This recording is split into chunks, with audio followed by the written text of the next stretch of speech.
And we are live. How's everybody doing tonight? My name is Anthony Brian Logan, and you're watching and/or listening to ABL Live. Thank y'all for joining me tonight. You could be almost anywhere in the world, but you're right here with me live on the show, and I appreciate y'all for that. We got a whole lot going on all over the internets, all over mainstream media, social media, everywhere, and I don't know where to start. First of all, you got quite a few Chicago residents upset about the latest migrant camp in their area, giving a lot of resources, time, and attention and everything else to these people. But what about your regular everyday citizens that live in Chicago? We'll talk about that a little bit more a little bit later. Also, there's a lot of floods happening right now in Nevada, Vegas, and other spots in Nevada, particularly the Burning Man Festival. Tens of thousands of people are currently trapped at Burning Man because of the muddy conditions. I mean, how are you going to drive a vehicle? You pretty much got quicksand everywhere. We'll talk about that a little bit more a little bit later. Also, the Trump RICO case down there in Fulton County, Georgia, the Atlanta area, will be televised and live streamed. I predict this is going to rival the OJ trial, 1994, 1995. The OJ trial, if you were alive during that time, if you understood what was happening, I was like elementary school, middle school, that era. The OJ trial was something else. It really was. Also, we got to talk about the Washington Redskins or the Washington Commanders. Are they going to become the Redskins again? We'll talk about all those things and more on tonight's episode of ABL Live. And thank y'all again for being here. You guys are the best audience anywhere on these internets. If you like what you're hearing so far, please give the video a thumbs up. Like the video, share the video, do all that good stuff. If you're not subscribed to the channel, please do so. Thank y'all again for getting us over 1 million subscribers. And I had a video that did really well, one of these short videos that kind of went viral. Now I'm at like 1 million, almost 8,000. So thank y'all again for subscribing to the channel. I appreciate y'all. Tell a friend to tell a friend. Also, we got some new emojis. Have you guys seen them? The emojis are amazing. Shout out to our friend Monique. If you're in the chat, thank you. I appreciate you for the custom emojis for you guys. If you want to use the custom emojis, there should be an emoji button on the YouTube chat. Okay, so I can't show it here because it's not there, but there's a emoji button underneath your name in the YouTube chat. I think it's on the far left-hand side. And if you click that, you'll be able to see the row of custom Anthony Brian Logan ABL emojis. Those are for you guys. So shout out to you guys. There you go. Y'all got them. Y'all got them. Again, thank you to Monique. We really appreciate you for that. I appreciate that. That was the 1 million subscriber gift. Monique Price, I see you. Thank you. We really, really appreciate you for the emojis. I love them. Absolutely love them. All right. So shout out to the emojis. Shout out to you guys for being here. Definitely appreciate y'all. And y'all know how I do. Shout out to the sponsors. Well, shout out to patriotpost.us, your best source of news and information anywhere on these internets. Their link will be in the description box, or just type into your browser patriotpost.us, and once you get there, tell them ABL sent you. Also, y'all go to my regular website, anthonyblogan.com. That is ANTHONY, the letter B, LOGAN.com. Go to the front page of the website, and for every video that I produce, there's an article that matches. And in the article, you're able to find a more detailed explanation, full videos, uncensored, without my commentary, and also sources, left, right, independent, agnostic, whatever you want. I got it right there on the website, anthonyblogan.com. Go to the contact page, anthonyblogan.com/contact, to get my email address, my snail address, meaning my UPS post office box. Also, you can find my social media accounts, my Facebook, Twitter, Instagram, all that good stuff is right there on the contact page, anthonyblogan.com/contact. And if you're ever wondering if you're communicating with me on the internet, as I always say, every single live stream, 99.99% of y'all listen, but sometimes people don't listen and they do what they want to do instead. Okay. If you're ever wondering if it's me or not, I'm never going to talk to you on the internet about some kind of get rich quick scheme. I don't believe in those anyway, so I would never do that to you. If you reply to one of my videos and then someone replies to your comment on the video talking about their ABL, and if you contact them on some random 5,000 digit phone number and they go to WhatsApp talking about, hey, if you give me $45,000, you can get a return of $45,280. Just don't do it. Don't get scammed. Ain't nobody got no time for that in this year, 2023, or any year afterward or before. So cross-reference your method of contact with me by my website. If it's not there, then it's not me. That's all you need to know. Again, AnthonyBLogan.com. The website is right there. It should be in the description box. If it's not, just go to it straight in your browser or just search in your Googles, Anthony Brown Logan. I'm an easy person to find. Also, this is a podcast you're listening to right now. It'll be on all your favorite audio streaming platforms, whether they be Google Play, Spotify, Stitcher, Apple, iTunes, etc. Link for that will be in the description box, or just visit your favorite audio streaming platform and search ABL Live. I should pop right on up. Now, we got quite a few things to discuss. We got quite a few videos that I've not played yet. Oh, the Burning Man stuff is crazy. And we got the Fed Front. Remember the Patriot Front guys? You know, these guys glowing like, I'm talking about like ET, like a UFO, a meteor or comet in the sky. These guys are glowing so bright. But now I think they have rebranded themselves as something else. If you ask me, it's the same guys, but I'm being told that they're different. Now, let's go ahead and show the Fed Front, and you're going to kind of see what I'm talking about. Now, these guys right here, these guys are called, I think these are members of the so-called Blood Tribe and the Goyim Defense League. And you're going to see them chanting and whatnot. This is in, what's that, Altamonte Springs, Florida. I think it was today or yesterday that this was happening. Now, I'm going to play the video, and you guys let me know. Do you think these guys are legitimate? Are they federales? What's going on? Is this Patriot Front Part 2, Fed Front Part 2? Let's check it out. White power! White power! White power! White power! White power! White power! White power! White power!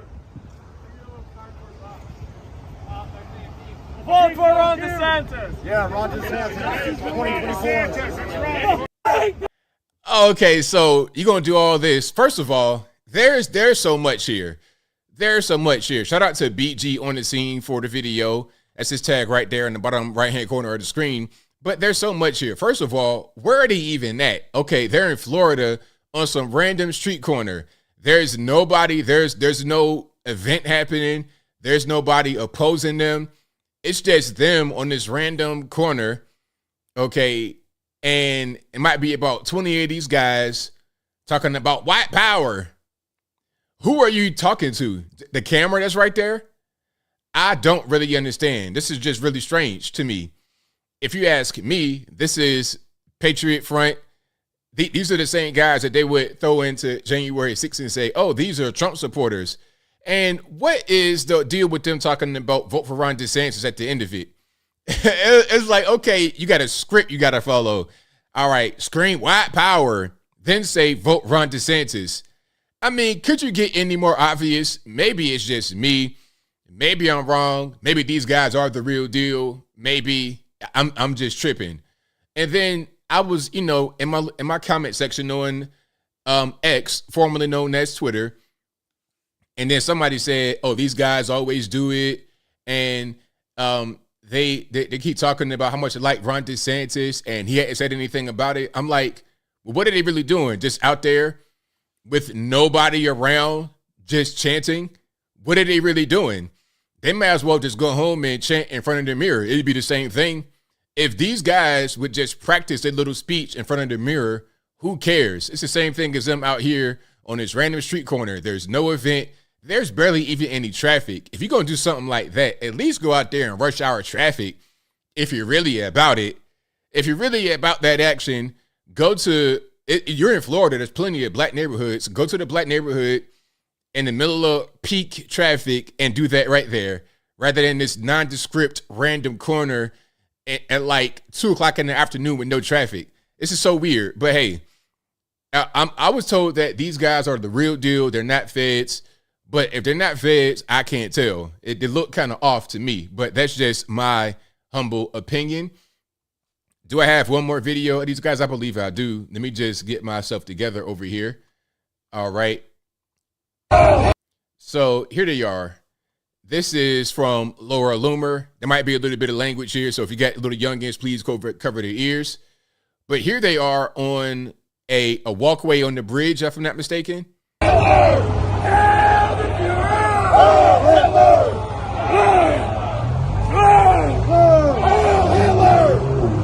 You invaded, bitch! You have a no! Fuck you! Okay, so to make it a little bit more realistic, we got a couple big guys in the mix, because the Patriot Front, remember when it first came out, it was like all these guys got the high-end tights and the garment watches, and these guys can do 100 push-ups without taking a break. These guys are super fit. But now we got Big Man right here, okay? He just got straight from his basement eating pizza rolls and went out here to the Patriot Front rally. But he might be a stand-in because maybe he didn't get the black long pants memo. He has on a pair of jorts. You got on a pair of jorts. All right, you got the attire a little bit. Once you arrived on scene, they gave you a T-shirt. It might be a little bit small, but it's okay. You get on your jorts and your slippers because you just came from, Mama and Papa's basement. So you're getting some of your first bit of fresh air in the past 2 or 3 years. So congrats to you, sir.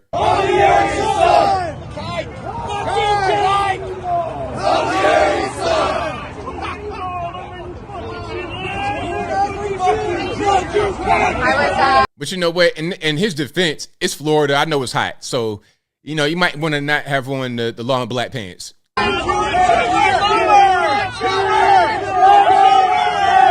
Okay, one guy got his mask off. All right, so these guys are not too afraid. Now, you know the way the internet is, these guys are going to get identified. If these guys have any kind of job, like a corporate job, they're going to get fired as soon as this video hits it. The Reddit guys are going to find my man right here, looking like, what's your guy's name? RKO from WWE, or Batista. Is that his name? Yeah. They're going to find Batista and dox him immediately.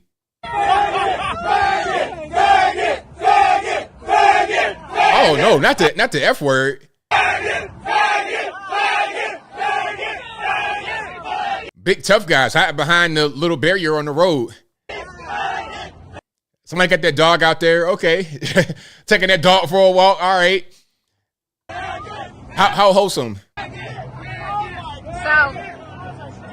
Let's go home! 110! Once again!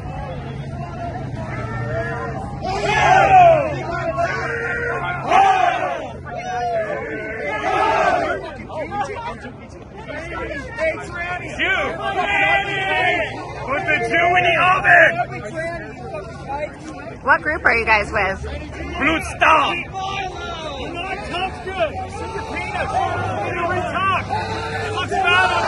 Okay, dokie. So you get the idea of what's going on here. Alrighty, so that's the group, and there's going to be a lot of think pieces about these guys. They're going to say, they're in Florida, and DeSantis has enabled this to happen, and all kind of stuff.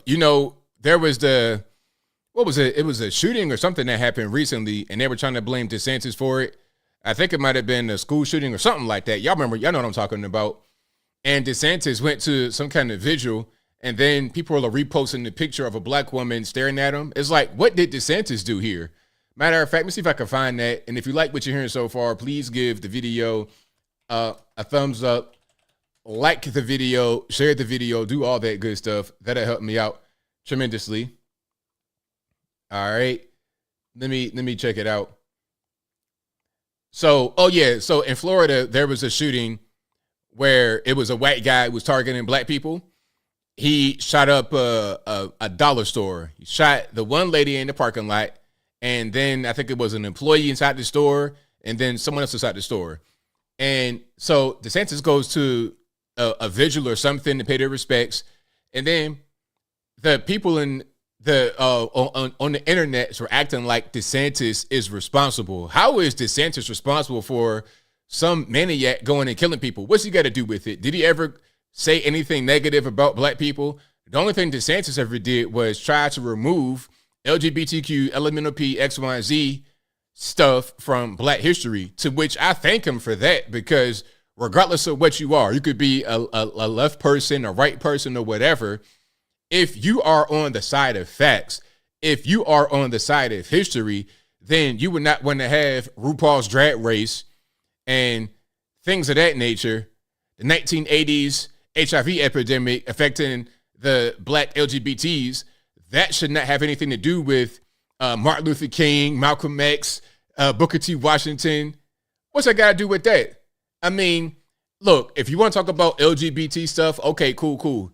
But do that over there. Why must it be intertwined with black history? Why?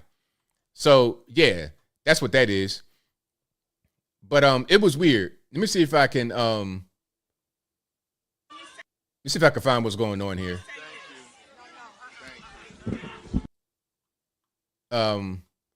Maybe that's not it, but y'all know what I'm talking about. All right. But yeah, it's totally weird down there. And shout out to DeSantis. The campaign, I think it might be over with, because they're going to televise Trump's trial in Georgia. I think anyone running against Trump, their campaign is over. It's over. Anyone now is pretty much just battling for second place, whatever second place may be, whether they try to become the vice president, whether they try to just get a spot in the cabinet, whether they just try to elevate themselves politically for something else. Whatever the case may be, I think their campaigns are doomed. We're going to get to Trump being televised in a minute, but we got to get to Burning Man.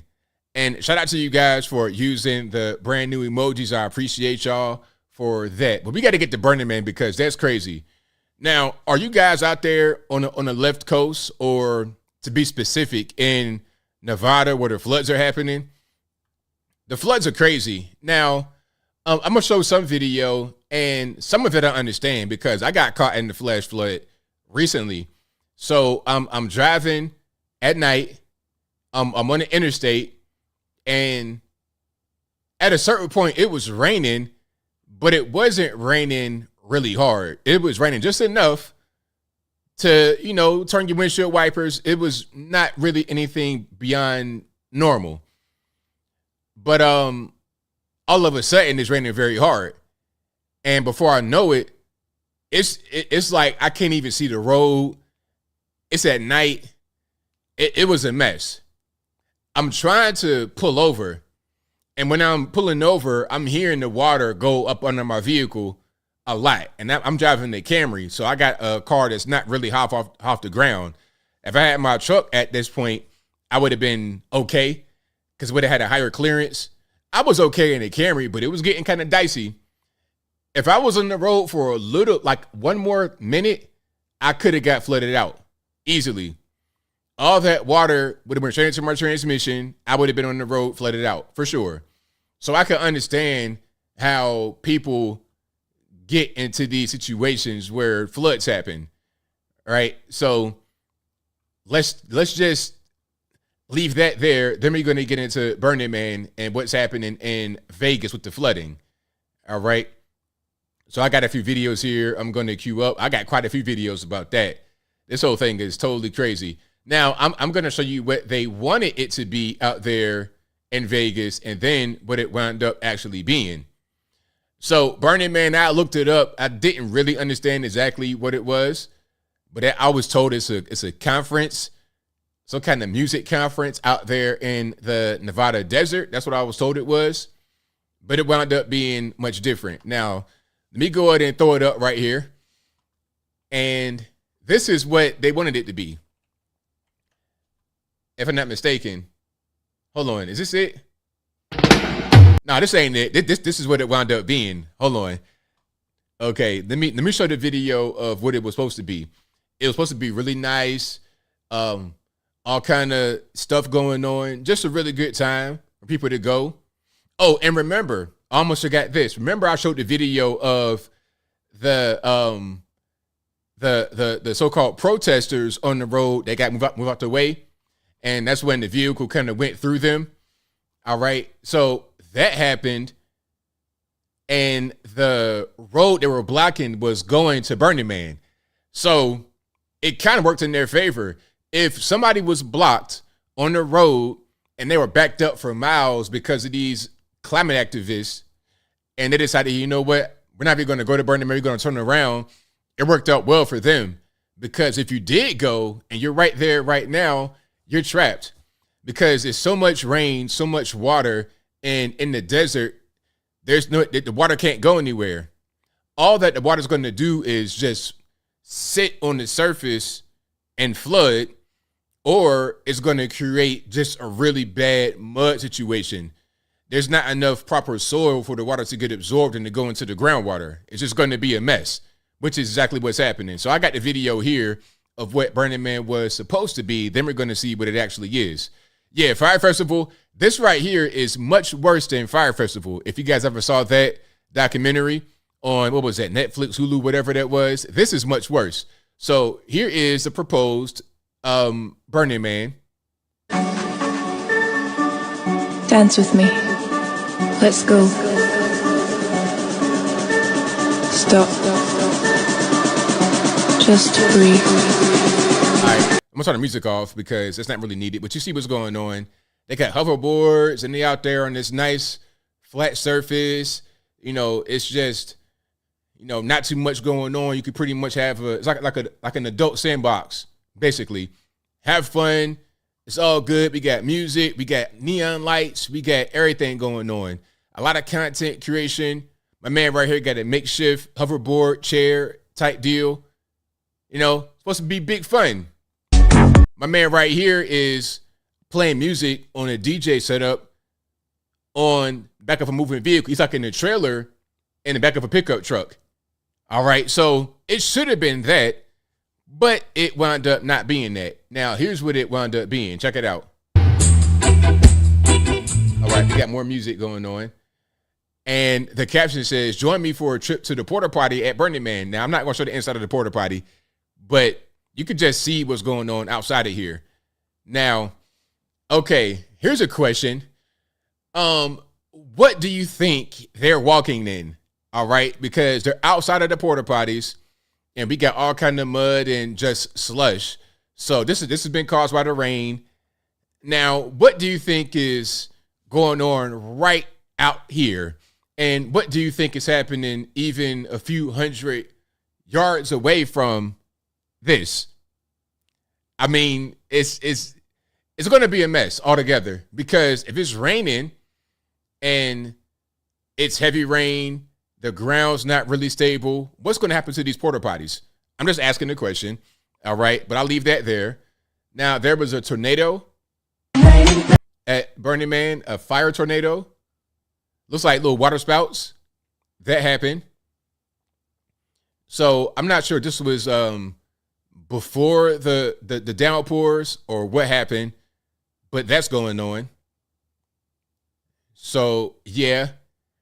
I mean, you got everything that could have gone wrong here went wrong. First, it was the big traffic pileup because of the so-called climate protesters. Then you have what appears to be these little water spout tornado-looking things. Then you got torrential downpours, flooding, and you have tens of thousands of people who are trapped because they say that nobody can get in or out because of the ground conditions. You can't really drive a vehicle on that. I think the way that the ground is, it's like a quicksand effect because of the nature. It's just, you can't really go anywhere. I mean, let's you get some kind of all-wheel drive ATV or something like that, and that might not even do the trick. Now, I think this is Vegas. This is Vegas. Now, this kind of reminds me of what I went through. So somebody's going to say, well, how could they drive through that? I mean, I kind of understand, because when I was on the road, it wasn't quite like this, but it was getting there. But still, that's crazy. I mean, RIP to that car. No, don't do it. Do it, man.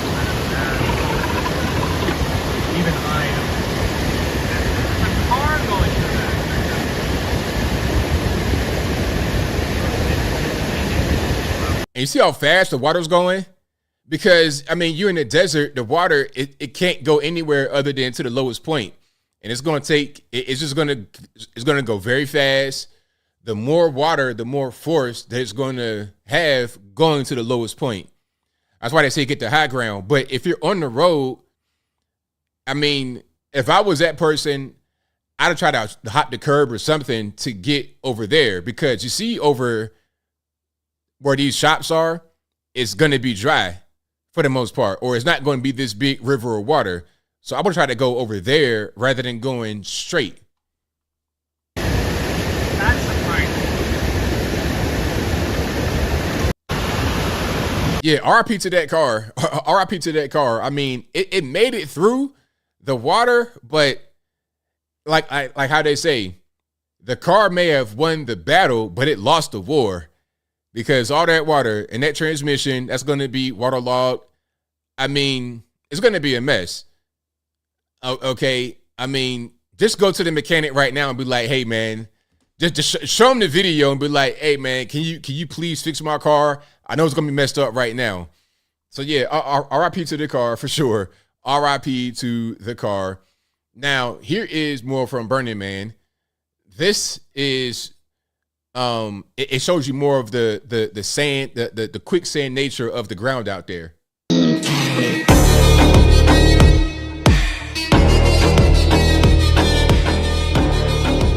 Turn that sound off, but you kind of see what's going on here. It's just music. There's no reason to have it on. But yeah, people are out there. If you got boots, combat boots and whatnot, hey, shout out to these hipsters. At least they got them combat boots in 100-degree weather. Them combat boots came in handy for something else other than being fashionable and trendy. Okay, my man's out here barefoot. I mean, you're stepping and they're barefoot too.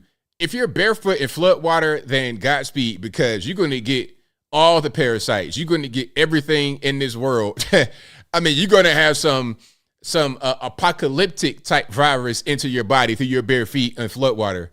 All right. Yeah. So I would not recommend doing that. And I saw videos of people, it might have been in California, and they were dancing in the flood water. It's like, yo, y'all, please don't. All right. Now, I'm not sure what this is. Are these power cables? Is this like some electronic equipment to go to a soundstage? Like, what's going on there? People get on trash bags over their stuff. It's a mess. So, yeah, Burning Man, a lot of fun, huh? I'll tell you what, you couldn't pay me to go to Burning Man anyway, because I'm going to be in the desert in this wide open space. That's not very fun. You know, I've been in the desert heat before. It's like you're in a rotisserie, like you're a rotisserie chicken in the oven, just getting cooked. There's no humidity. It's just hot. It's like you're inside of an oven being baked at 500 degrees. The like whatever the max temperature is, that's how it feels in desert heat. There's no moisture. You're just being cooked, baked. Like I said, rotisserie chicken. It's not fun at all. So yeah, if you're out there barefoot, I mean, it's like what I said about the vehicle. Okay, so the vehicle made it through the water, but after that, go immediately to a mechanic or somebody. It's like, hey man, my car went through some flood water in Vegas. Fix it right now. Like, I know there's some things wrong. Go ahead and fix it. Same thing with this. If you get caught in flood water with no shoes on, no socks or nothing, just go to the doctor and be like, yeah, I know I got something. Just go ahead and, whatever kind of pill I got to take, just make it go away, please. Check for tapeworms, all of that. But anyway, I digress. Oh, and then the thing about Burning Man is that they're saying that there's limited supplies, limited food and water. Now, I don't know what the actual place is like as far as infrastructure. I'm not sure if there are any places with running water, because what I saw, it looked like it was a pretty open space. It did not appear like there was going to be any kind of plumbing. They had rural porta potties. That's a sign right there that there's no running water. They're going to have to bring in water from other places. Now, you may have water in your bag, but I mean, how long were you planning to be there? I think that they were already going to be gone, but because you can't leave due to the weather, then your supplies you had are going to be running low. So they're running low on food, running low on water, and there's no actual there's no actual structure there for them to be able to get these things in a timely fashion. So hey, if you want to go to a Burning Man or a festival like that, I would say I would think twice on that. I'll most certainly think twice. And I got a few more that I move along. If you like what you're hearing so far, please give the video a thumbs up, like the video, share the video, do all that good stuff. Now, for some reason, Chris Rock was at Burning Man, and Diplo was there as well. Diplo, you guys might know who that is. I think it's like a really popular DJ. But Diplo's caption says, "Just walked 5 miles in the mud out of Burning Man with Chris Rock, and the fan picked us up." All right, so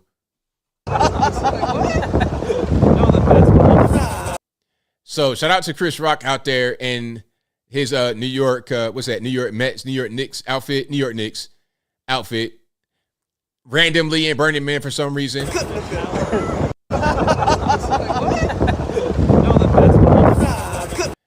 So, hey, he's safe. Everybody else, you better figure it out. Of course, I got memes. I got Mitch McConnell. And this says, when the drugs hit, but you stuck in the mud at Burning Man.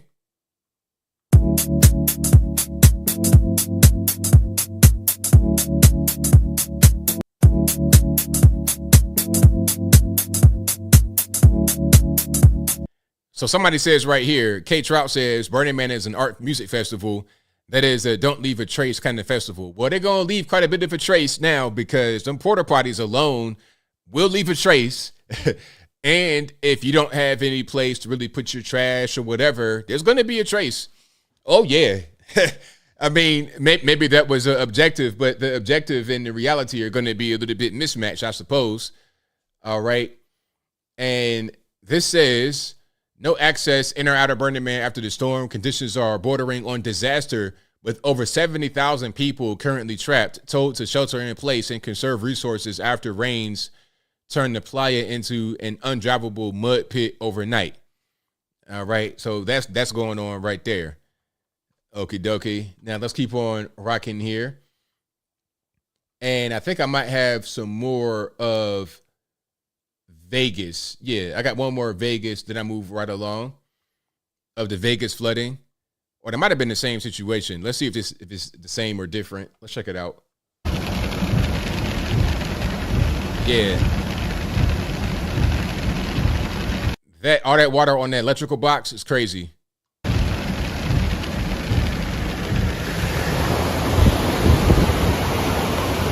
So this is the same area that we saw where the vehicle drove through, but you just get to see a wider scope of the situation. So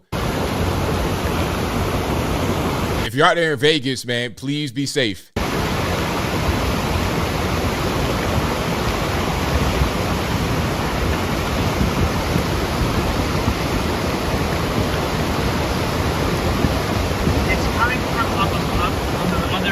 Road, it's slanted down, so it's running down the side here. Because you can see it's coming from up there. Yeah.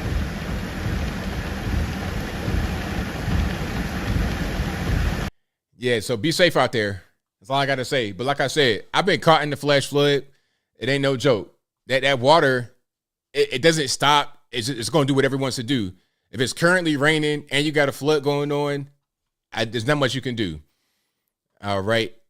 Yeah, if you get caught up in that and swept up, it's a wrap, because it's not going to stop. So unless you just get lucky and are able to grab onto some kind of steel object like a barrier or something and get your way out of you're pretty much toast. But if you like what you're hearing so far, please give the video a thumbs up, like the video, share the video, do all that good stuff. That'll help me out tremendously. Somebody say, is it poo? No, it's not poo. It's just water and all that dirt and sand and whatnot in Vegas. There's no real soil, not the way it is out here in the East. So when the water happens, it's going to take whatever it can. And a lot of that is just going to be a bunch of dust and dirt, but no real soil to speak of necessarily. All right. And we're going to get into a few more things. We got some videos here of what's happening. Now, okay, I'm going to play a couple of videos, and I want you guys to guess if it's Canada or the US. All right, hold on. Let me see if I can play this one. All right, let me turn this sound off here. You might be able to tell where this is by the visuals, but this is a mess. What we have is people on the side of the road, tent cities, people high on drugs, obviously. It's a mess going on. I don't have the sound on right now, but this is a city somewhere. Now, where is this? Are we looking at Oakland, San Francisco, Denver, Colorado, or somewhere else? Is it Canada? Is it like Vancouver, BC, Toronto? Where is this at? Is it somewhere overseas? All right. Somebody says Vancouver, Canada, Toronto, Vancouver. Somebody says you see Indians, Canada. Yeah. All right. San Francisco, Vancouver, BC, Canada. This is Canada, but I'm not quite sure if it's Vancouver, BC or not. The first thing that came to my mind was Vancouver, BC. The original caption says Canada, but it don't say exactly where. But I'm thinking Vancouver, BC. All right. A lot of you guys saying the same thing, Vancouver, BC. Neighborhoods represent all the hard work that I've done to build back better and to reimagine sustainable housing and green homes. Like my friend Klaus says, you can own nothing. Root and back. The Canadian neighborhoods represent all the hard work that I've done to... So yeah, that's somewhere in Canada. Now we're going to get to the U.S. And this kind of thing is happening all over the place. Now, I'm not going to say where it is in the U.S., but you guys got to guess, and I'm pretty sure you'll be able to understand where it is. I'm going to turn the sound off, and then I'm going to play it. All right. Now, what's happening here? Well, it has some obvious marks, so I'm going to go ahead and say it. This is San Francisco. You see right here, it says it right there on the medical examiner. So this is somebody that's, I think, dead of an overdose. They said 18 people died in one day. 18 people died in one day of overdoses in San Francisco alone. 18 people in one day died of overdoses in one day. And I think there were close to 500 overdose deaths in San Fran year to date.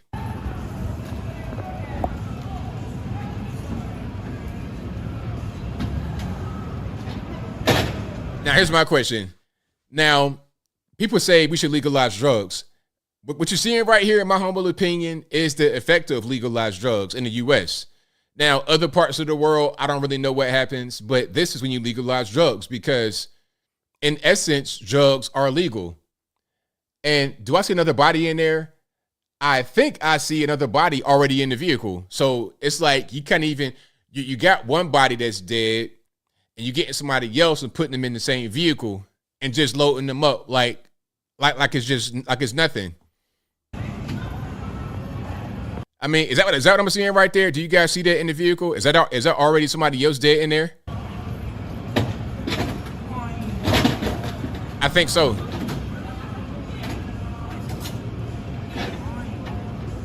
I mean, now, San Fran, California, beautiful place. You could not pay me any dollar amount to live there. You could not pay me any dollar amount to live there. You could say, hey, AB, you can have all the money in the world, but you got to live right here. I'd be like, no, thanks. I'm cool. And the reason why I say that drugs are illegal is because there's no punishment for people that are abusing the drugs. And as a matter of fact, they're enabled. When they get all these services and free this and free that, you're enabling the drug use. The same thing is happening in Denver, Colorado. They are legalizing the softer drugs, which are going to attract harder drug users. The first shooter drop in Denver was when they legalized weed. It was a big thing, made international news, and that attracted the wrong kind of crowd. That attracted the Californians and people like that to Denver that wanted to get high all day or whatever. So you're also going to bring in your homeless, your vagrants, your crack smokers, your methamphetamine users, your fentanyl shooters. You're going to bring them as well. Now they're trying to say, okay, it's legalized shrooms. You're going to bring more of the same kind of crowd. I don't know about y'all, but I'm not really trying to live in a place where drugs are so liberal like that. I don't want that around me. Really, truthfully, truth be told, I live in a subdivision and I'm not really trying to smell weed smoke when I'm walking around the neighborhood. If you got a neighborhood where you got little kids and whatnot, you go into the playground to play, you don't want to smell weed smoke wafting into the playground, do you? I think not, but I digress. If you live in the city is one thing, you don't really want to encounter that there. But what you don't want to encounter in the city is weed smoke and crack smoke and needles everywhere. You don't want to encounter that. So yeah, that's what's happening right now all over our North American continent. And I just hope that kind of stuff, it dies down for sure. Yeah, I hope it dies down because it don't look too good. I don't like what direction that we're going. But if you like what you're hearing so far, please give the video a thumbs up, like the video, share the video, do all that good stuff. Do I have more videos for you guys? I think I may have some more videos, but also we got to get to the Chicago migrant camp. Speaking about people that shouldn't be in the place. Okay. Speaking about that, there's also a migrant camp in Chicago. But again, when you're talking about some of these policies, at a certain point, you got to blame those that live there. When you say, hey, let's be very liberal on drugs, let's not prosecute anybody for drugs or for stealing or for anything like that, or for, setting up homeless camps and tents and whatnot on the side of the road, when that's your policy, of course, you're going to get a lot of drug use and you're going to get the issues that you're going to have with drug addicts. You're going to get the vagrants. You're going to get the people that are high on drugs harassing you, committing crimes to get money for their drugs. When you choose not to prosecute those that want to steal, you're going to get organized crime that steals. They're going to go into a place. They're going to do smash and grabs.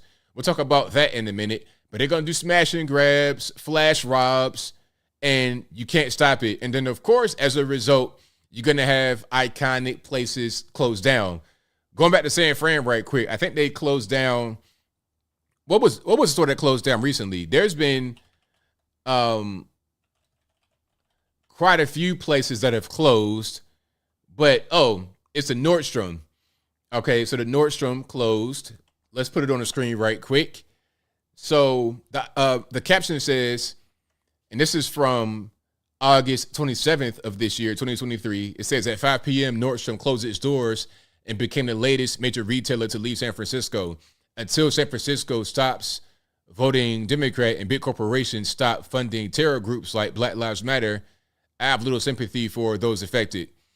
I mean, it's unfortunate, but again, when you vote a certain way, you're going to get certain things as a result.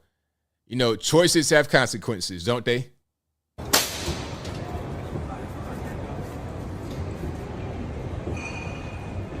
Dead Mike says, Nordstrom's, Old Navy, you name it, bro. Everything closing, huh? It's crazy.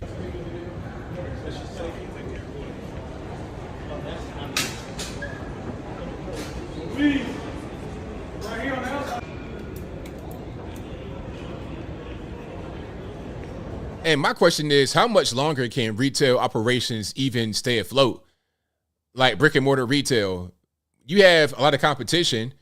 You have Amazon, obviously, a lot of online retailers. You have all that going on. And then plus the indoor mall is becoming a thing of the past. It's becoming outdated. So you have all these things happening around places like this. And on top of that, you want to have the policy that says there's no prosecution for theft under $1,000. How are you going to survive in that kind of environment?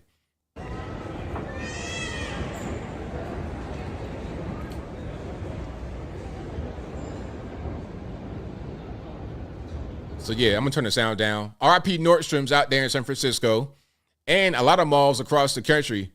I mean, like indoor malls, that's becoming a thing of the past, really. It's like that in Virginia. They're closing down Military Circle. That's been closed for a while. Greenbrier, they're still kind of hanging on. MacArthur, that's about to be done. And MacArthur Mall, that was a grand. I remember when that was built back in the day, like probably about 20 years ago. I remember that very, very well.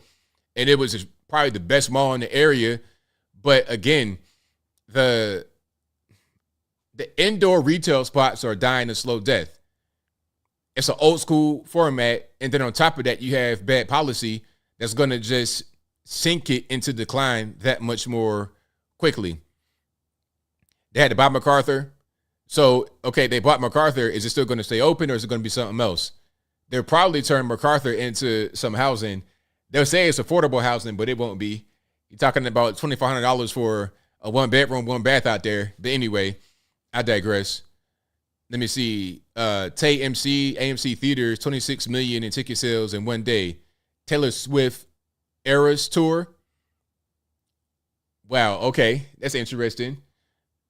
So AMC Theaters, they're doing Taylor Swift concerts. How does that work? That's weird. But you know what? To speak about malls right quick. Oh, somebody says, Jack Mike says, I won't get assaulted ordering from Amazon. Exactly. But check it out. Speaking about malls, before I move on to the next thing, the outdoor mall with shops and whatnot and houses, that's going to be the way of the future. A prime example is out there in Atlanta. I don't know if you guys are familiar with Alpharetta, that area, but you have basically two malls that are not far from each other. You have, I think it's called the North End Mall. It's like a dead mall. It's an old school indoor spot. It's dead. Nobody goes there. Right down the street is Avalon, which is a mall, but it's outdoor and it has shops outside. It has a hotel right there. You can live there. It's apartments. That thing is always booming, always booming. I mean, it's just the way of the future, so you got to adapt.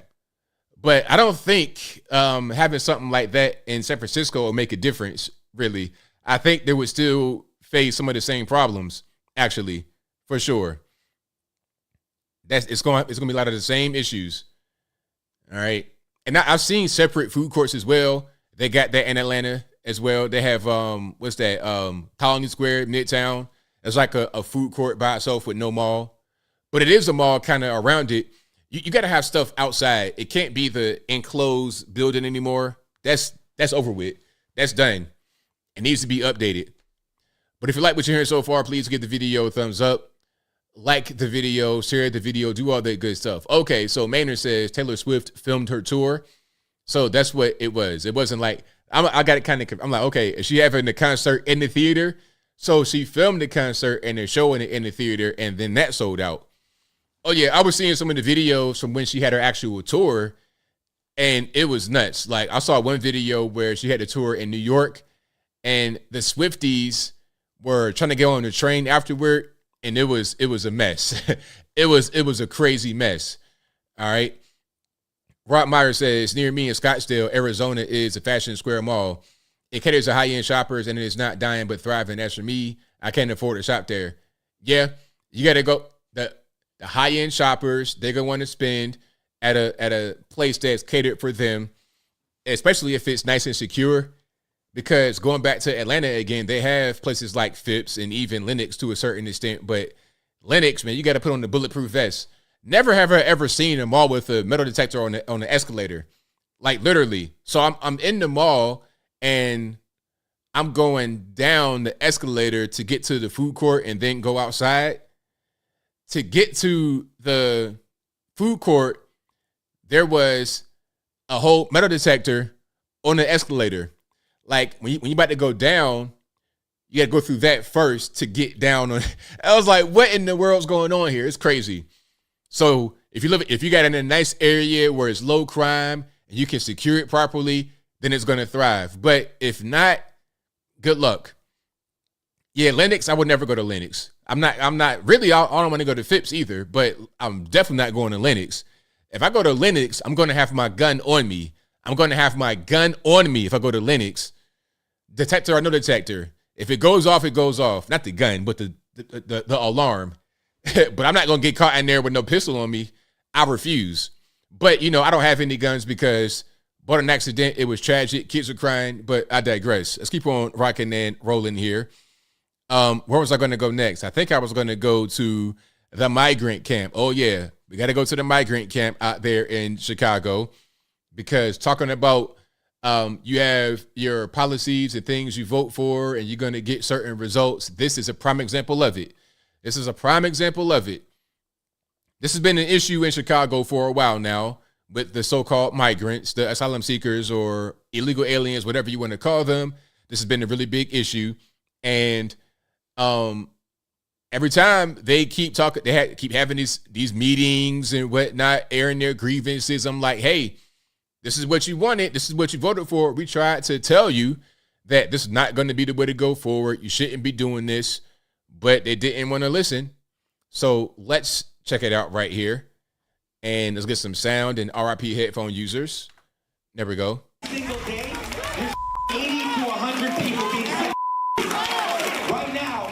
A heated response tonight from a Southside community where hundreds of migrants are about to be moved. Yeah, it's happening in Hyde Park. Tia Ewing has the explosive meeting tonight.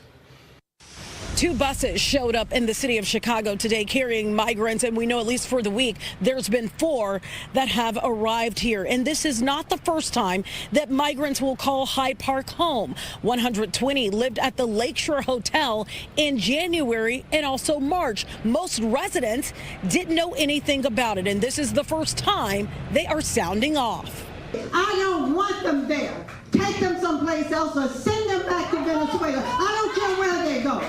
This is wrong.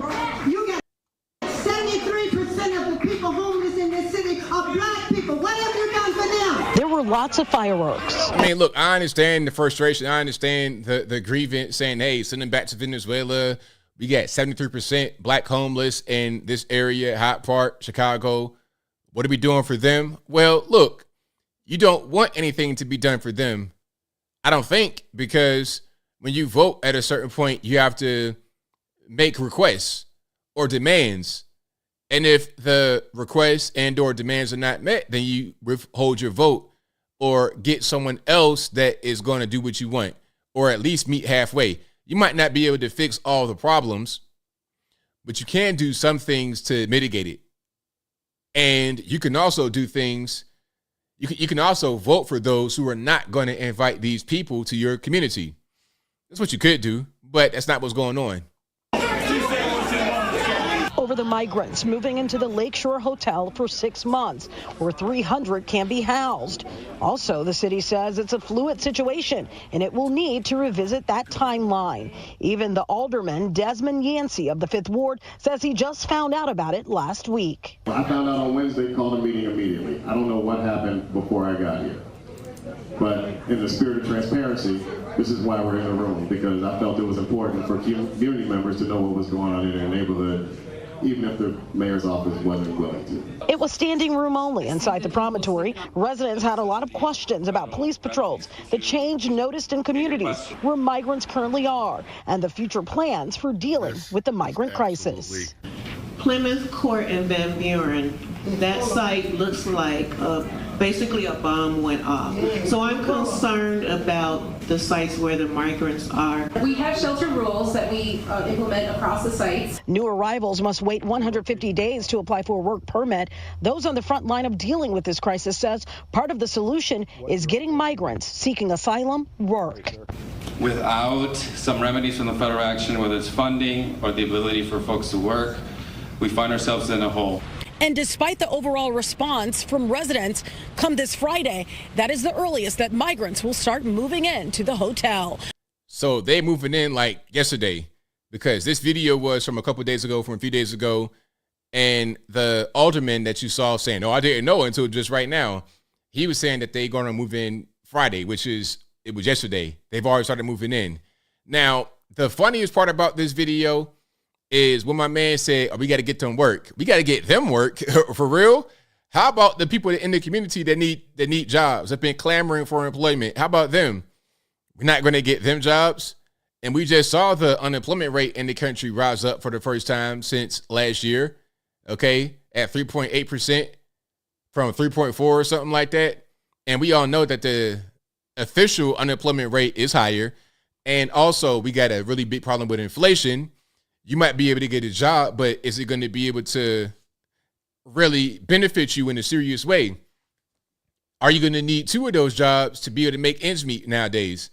And I'm not trying to give the whole living wage argument. Ain't no such thing as living wage. However, if the same job that you can get now pays what it paid 8 years ago, and we know that inflation has exponentially risen in the past 8 years, it's not helping.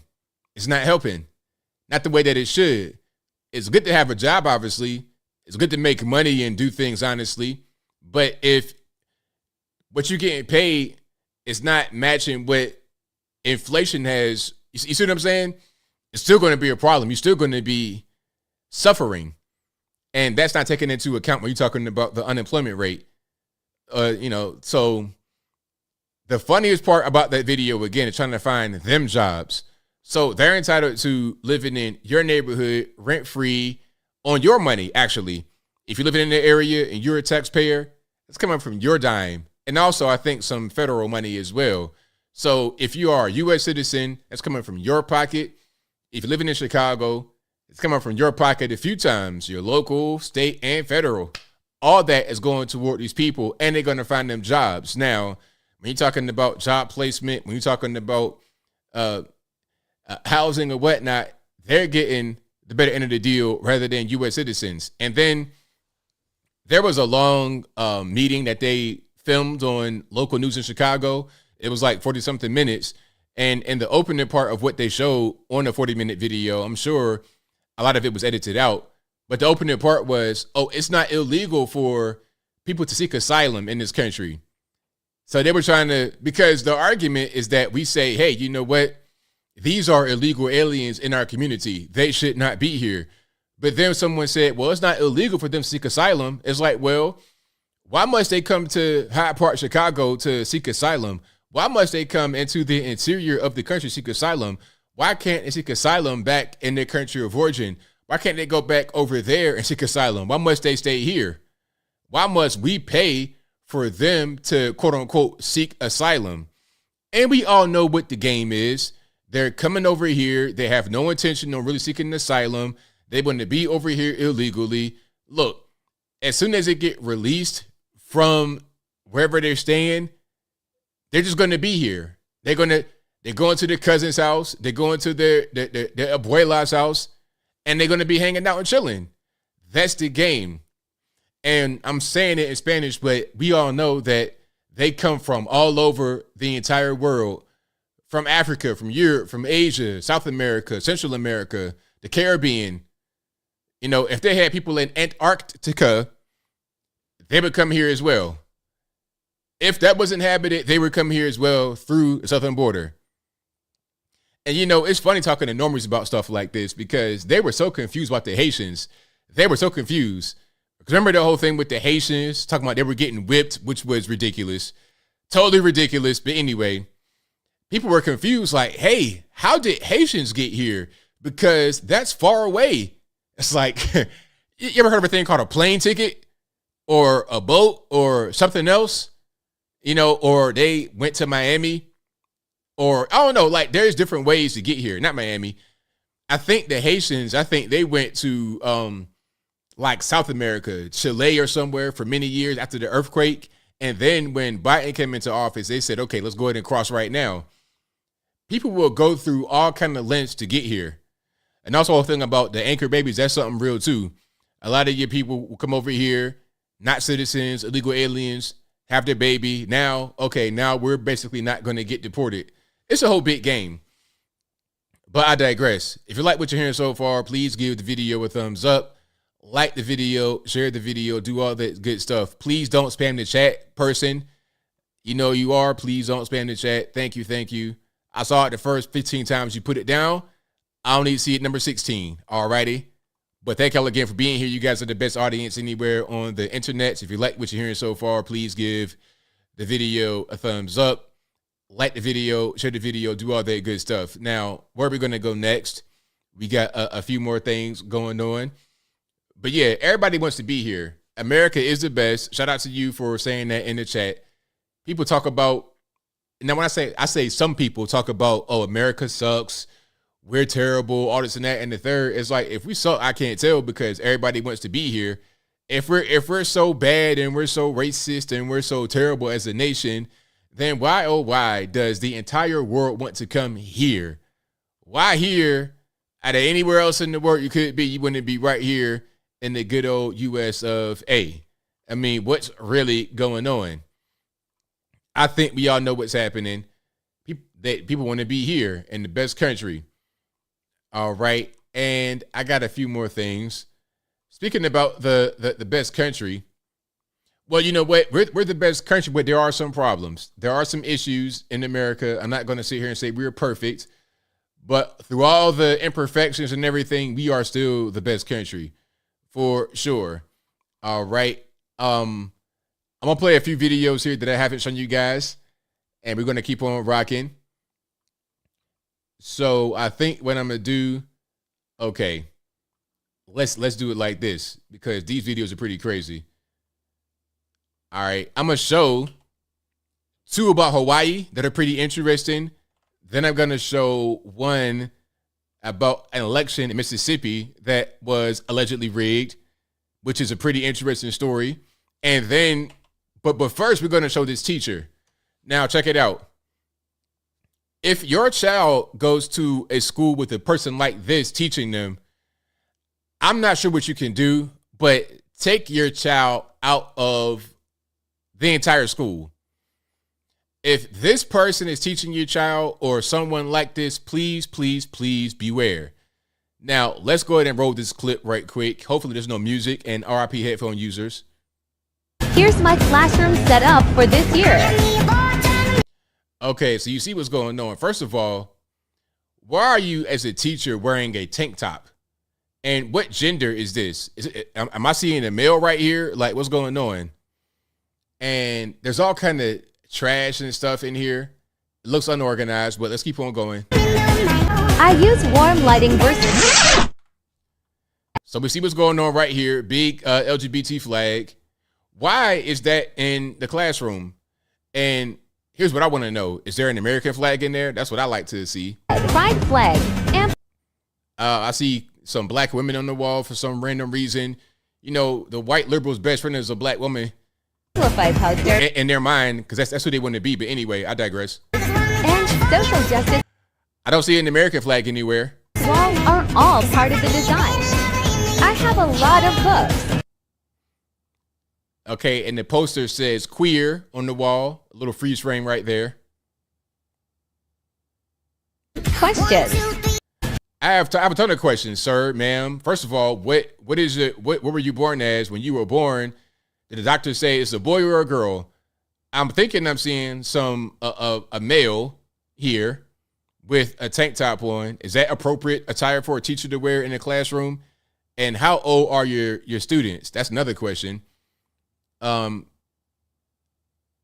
So, and all these boxes and stuff, is class in session? Because you got quite a bit of garbage in here. I use warm lighting. So yeah, how many kids are in your class? It's like a pretty small class size. Table right there, probably about 5 chairs. Another one, about 5 chairs. Maybe about 5 to 6 chairs.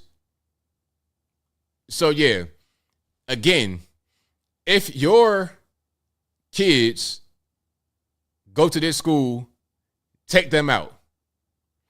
And I skimmed through the video again. I saw no pride. I see a pride flag, but no American flag. Very interesting. And again, this is LA County. Reason number 1,000 why I dislike Los Angeles and California in general. Shout out to all the Californians out there. You guys are good people, but your state, I mean, you got some problems. I've not seen the things I saw when I was in LA. I've not seen anywhere else in the country. And I've been all over. LA was something different. It was ghetto. It was crowded. it was, now, if I was to go to the hills up in that area where the celebrities live, it'd be amazing. But on the ground floor, it was ghetto. It was ghetto. I didn't like it. All right. Now, let's take a trip to Hawaii right quick and hear from my man right here. Let's check it out. And it might be a little cussing. So if you got sensitive ears, cover your ears up right quick. That's gone. This is not going to be Disneyland or an amusement park. No malls. We're going to make it look like Kalakaua, Kapiolani Park. We want a bandstand. We want our people, Filipinos, Portuguese, Chinese, Koreans, Hawaiians, every nationality, to have this memorial park so we can celebrate our community, not be second citizens. I'm sick of it. I'm done with being nice. This is not going to be a hospitality destination anymore. If you want to come here, it'll be cultural. Get to know the people. I'm done. I'm going to tell everybody, and maybe now I am. Ocean. No more nothing for us anymore in ocean, except sunscreen. So let us get back to our Aina. We can survive. If the United States government don't help us, maybe Japan going, they love Hawaii. Maybe one other country, but if they can freaking take care of Ukraine, yeah? $40 billion go to Ukraine. Fucking shit ain't coming to us. What the fuck? My tax-paying money for 60 fucking years don't mean shit. But they gonna take care of Ukraine, 40 fucking billion. But nobody's still here for take care of us. We're suffering. All this shit we gotta do on our own. Now they come, oh no, we like political. Oh, FEMA coming, Red Cross coming. None of these caravans can come in. Oh, political. When I hear you guys talk, I like mention some names. I don't more love for you guys. You guys full of shit. So yeah, he's not too pleased with what's going on. And I understand. I totally understand because it's a mess. Now, here's another video. You may have seen this one. I put it on my shorts on YouTube, put it on my Instagram and my Twitter. Now, the original video that's being responded to in this one was Oprah and The Rock saying, hey, you guys, please donate to this fund to help the people of Hawaii. Now, this video got mixed reactions, meaning the original video, the one with Oprah and The Rock. And to be clear, The Rock is half Polynesian. I think his mom or his father, I think his mom is Samoan and his dad is African American. If I'm wrong, you'll let me know in the comments. And Oprah lives on the island, or she has property there. So they both have ties to the region. So here they are in the video saying, hey, please donate to this fund. Now, people got offended because it's like, hey, Oprah, you are a billionaire, and The Rock, you're worth $800 million. So you're almost a billionaire yourself. So why don't you guys put up your money rather than asking us? And you know what? It'd be nice if, rather than giving our taxpayer money that you take by gunpoint, not you guys being in Oprah and The Rock, but the federales take our taxpayer money by gunpoint, rather than giving it to Ukraine, give it to Hawaii and other spots around the country, East Palestine, Ohio, etc. Give it to them that have been affected by natural disasters or accidents or whatever. And then if you want to have a fund for Ukraine, have that be a thing where celebrities get on TV and say, do you want to donate? Give me the option to donate to some foreign country that's not my fellow U.S. citizens, rather than taking my money from me at gunpoint and giving it to them and then saying, hey, do you want to donate to your fellow U.S. citizens? You see what I'm saying?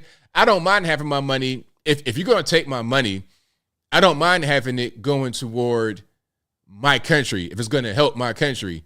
If you're going to take money, which I don't want to happen, but I'm saying, what's the best way to go about taking my money? Using it for a foreign country or for my own country? But I digress. Let's check it out. So if you send a donation, just click now. Did I just witness what I think I witnessed? Please don't tell me I just saw a billionaire standing next to a multi-millionaire begging the average everyday citizen for donations that can barely get by due to a real-life recession, living paycheck to paycheck, barely can pay rent, barely can put food on the table for our families, okay? Living in a real-life recession in a country where our president is giving away all our resources to another country for money. If you two don't go take your Hollywood elite behinds to your other Hollywood elite friends and politician buddies that got millions like you do and billions and get all that money together and help out Maui, you are out your damn mind. Please don't insult our intelligence like that. And after you guys do all of that, you will have enough money to help the rest of us. Boo. Get out of here with that. The nerve. So that video went, it was really interesting, the responses. Some said, well, hey, all they're doing is promoting a fund that'll go to the victims of Hawaii and the wildfires, all this and that and the third. And you can't say how she got to spend her money, but she has right to her opinion. Everyone has an opinion. Everyone has right to say what they want to say, feel how they want to feel. I feel where she's coming from 100%. And again, my thing is like this. If we're going to promote a fund to help people and it's voluntary from the American people and you want to help Ukraine rather than taking my money at gunpoint to the tune of $40 billion, $100 billion, rather than doing that, have a voluntary fund. And then if you want to take my money, let's have it help American citizens. That's all. It's so simple, but people make it a little bit complicated sometimes. And shout out to her. Shout out to her. And I got another video for you guys. It's a little bit of cussing. So again, if you got sensitive ears, if you got youngins or whatever, y'all go ahead and cover them ears up. But this is one about people that voted for Joe Biden. Hey man, this man has a message.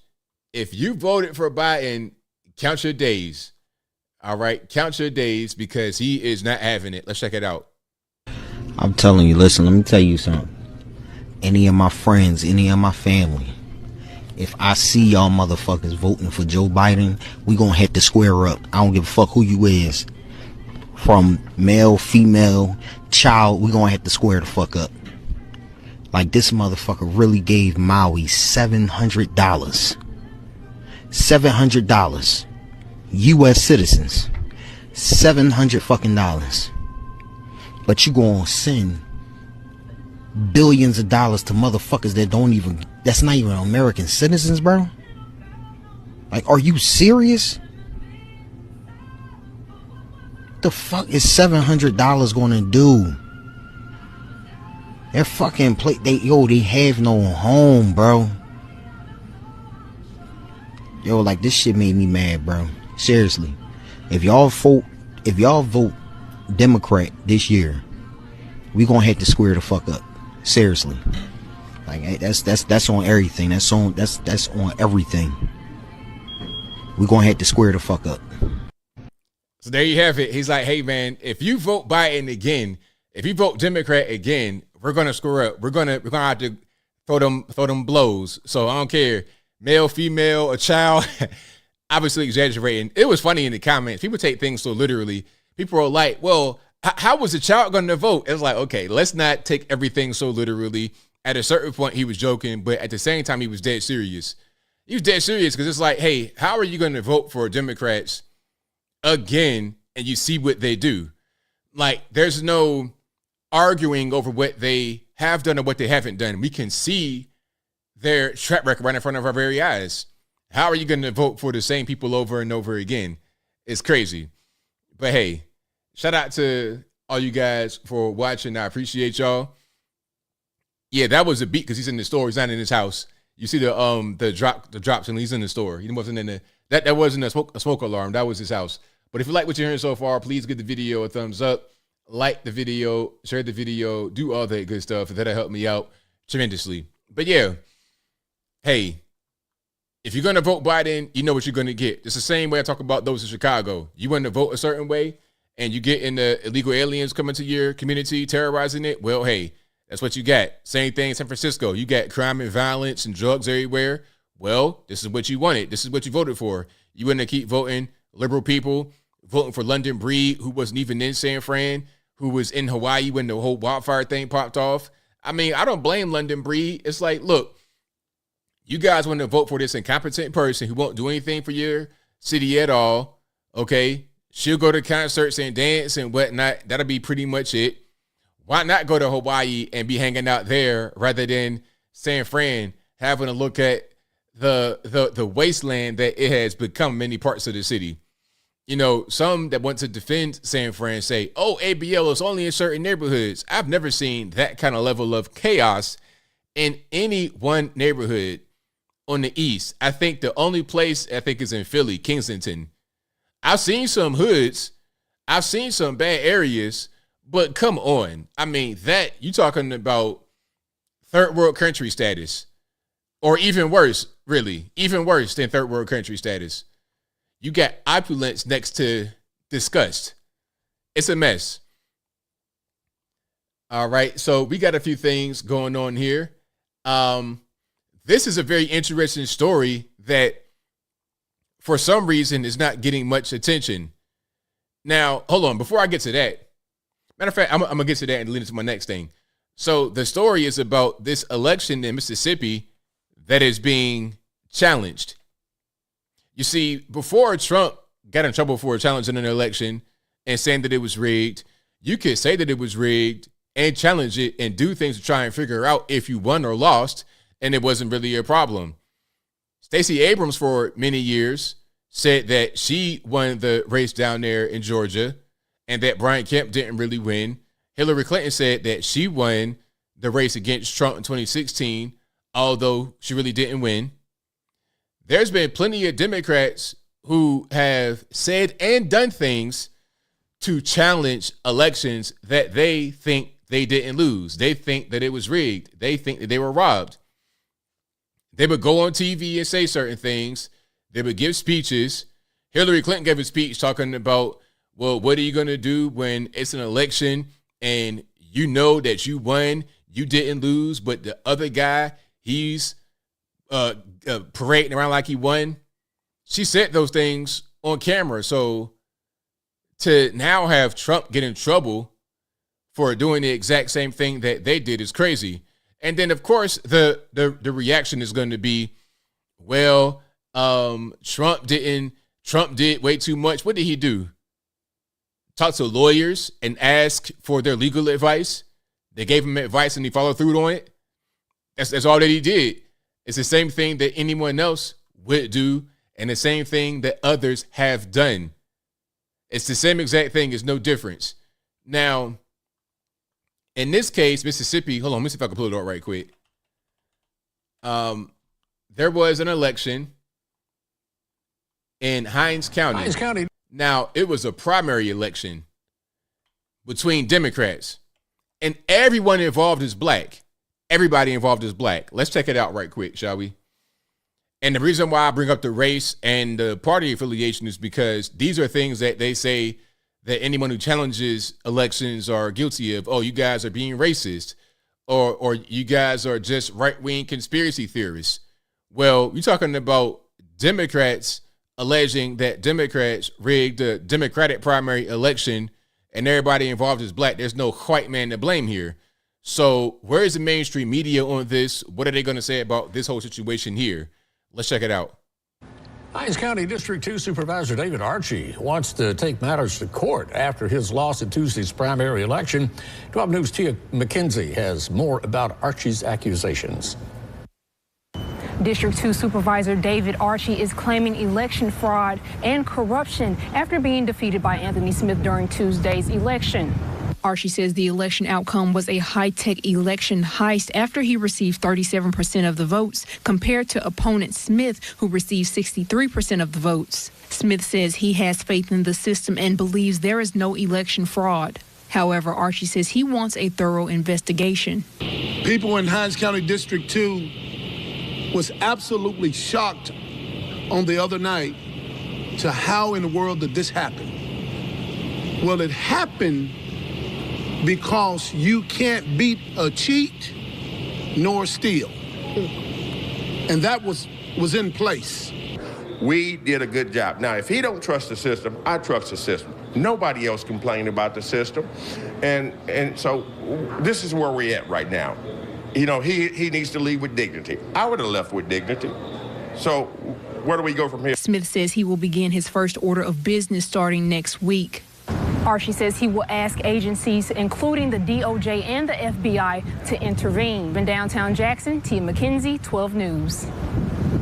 Supervisor Archie blames former Hinds County Election Commissioner Tony Johnson for his loss. Johnson's lawyer, Lisa Ross, showed up during Archie's press conference and refuted the claim.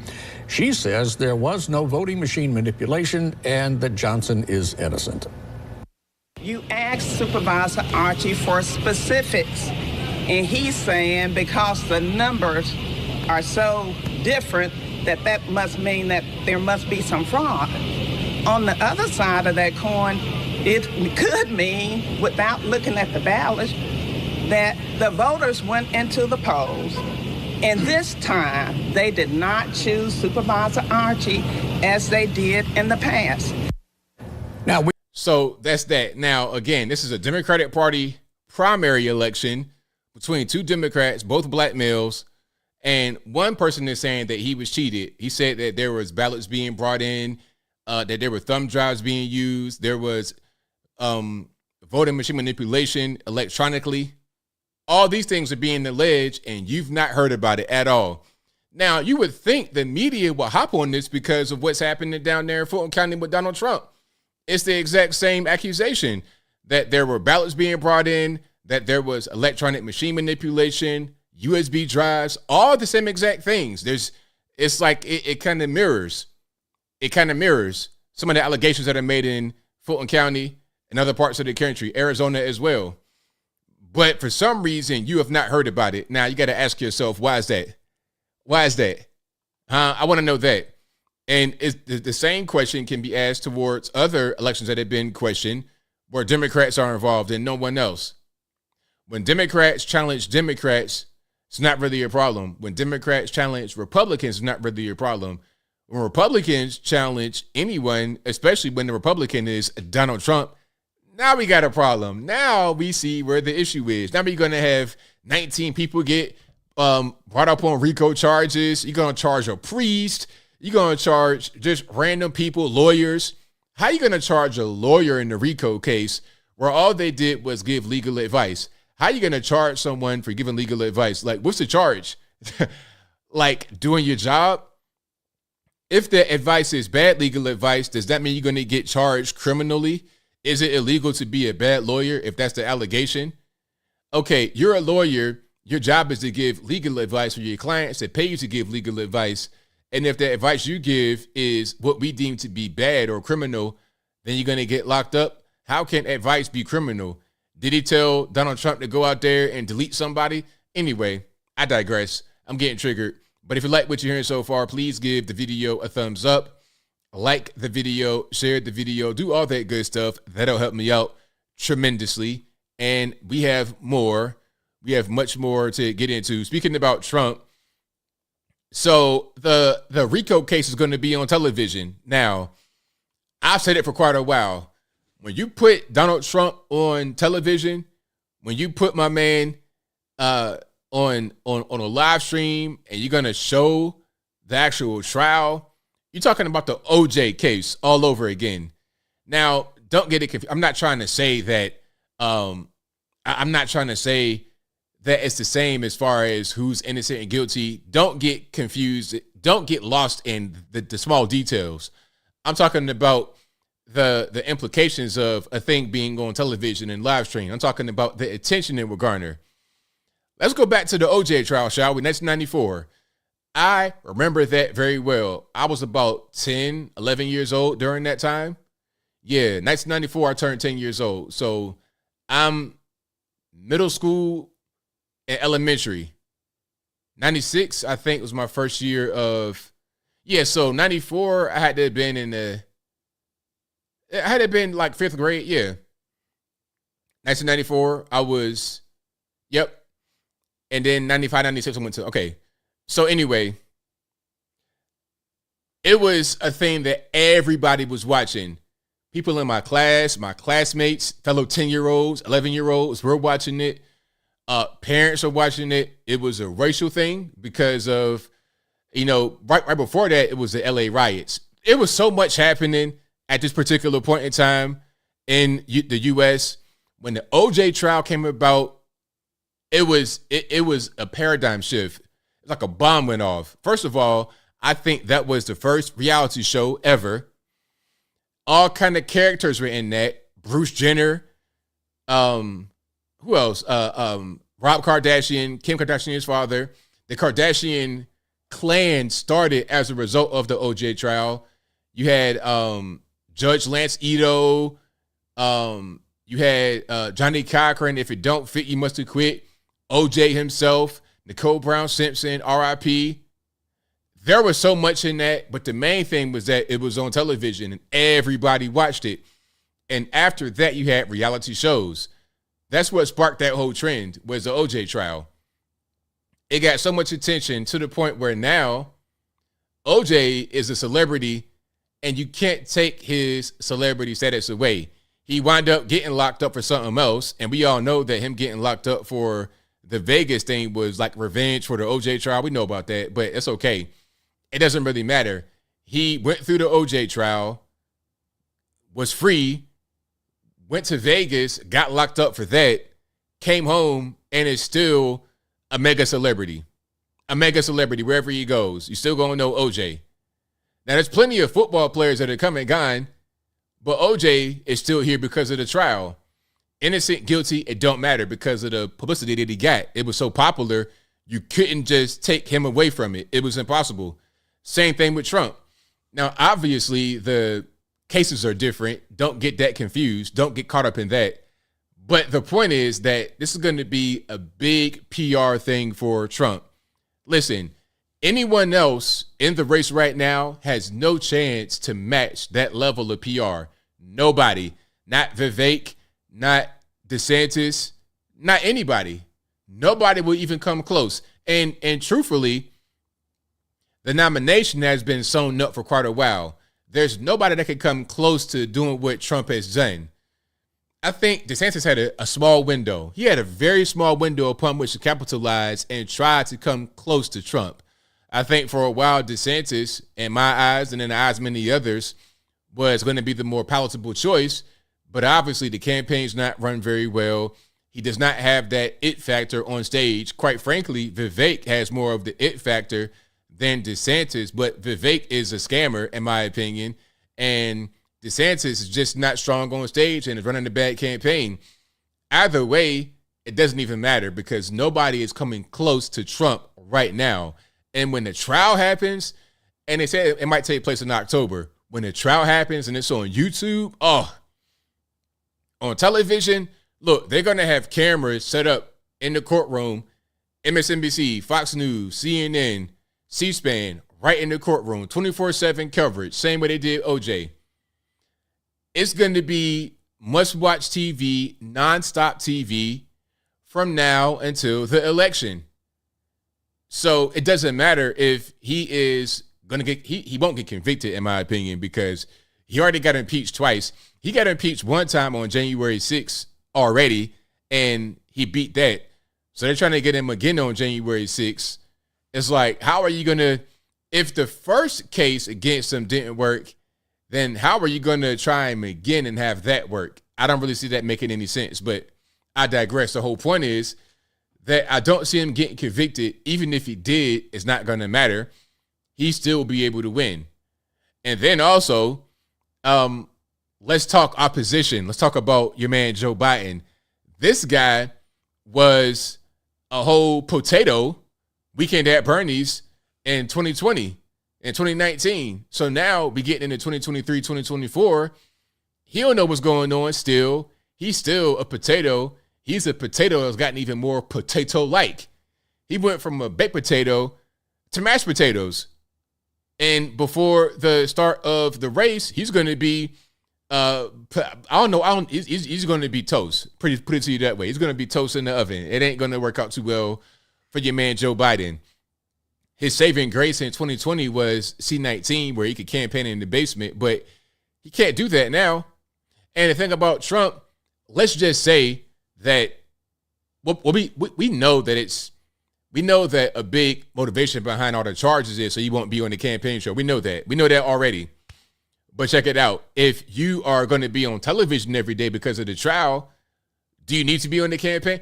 You would want to be out on the campaign trail rather than in the courtroom.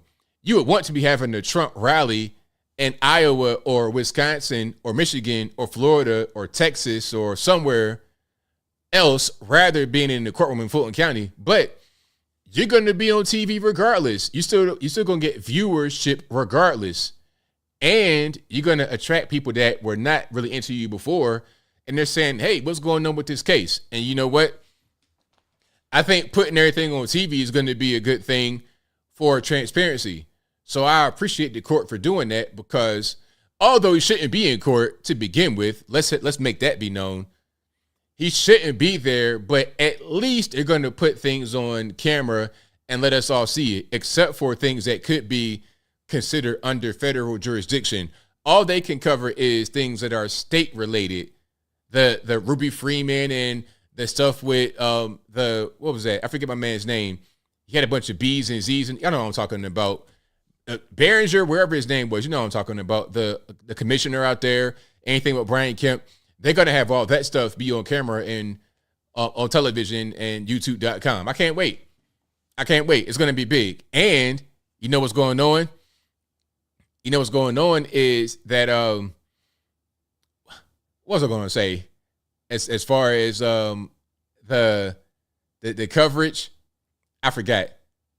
But yeah, I can't wait for it. Oh, this is what I was gonna say. What's gonna happen is you're gonna have entire brand new channels that are just gonna cover the Donald Trump case. And they're gonna get massive views every day. You're gonna have Trump supporters, you're gonna have undecided people, you're gonna have hate watchers. Matter of fact, here's an example of what I'm talking about with the hate watchers. Normies are so easy. Even those that hate Trump are going to wind up promoting them. Let me show you an example of what I mean.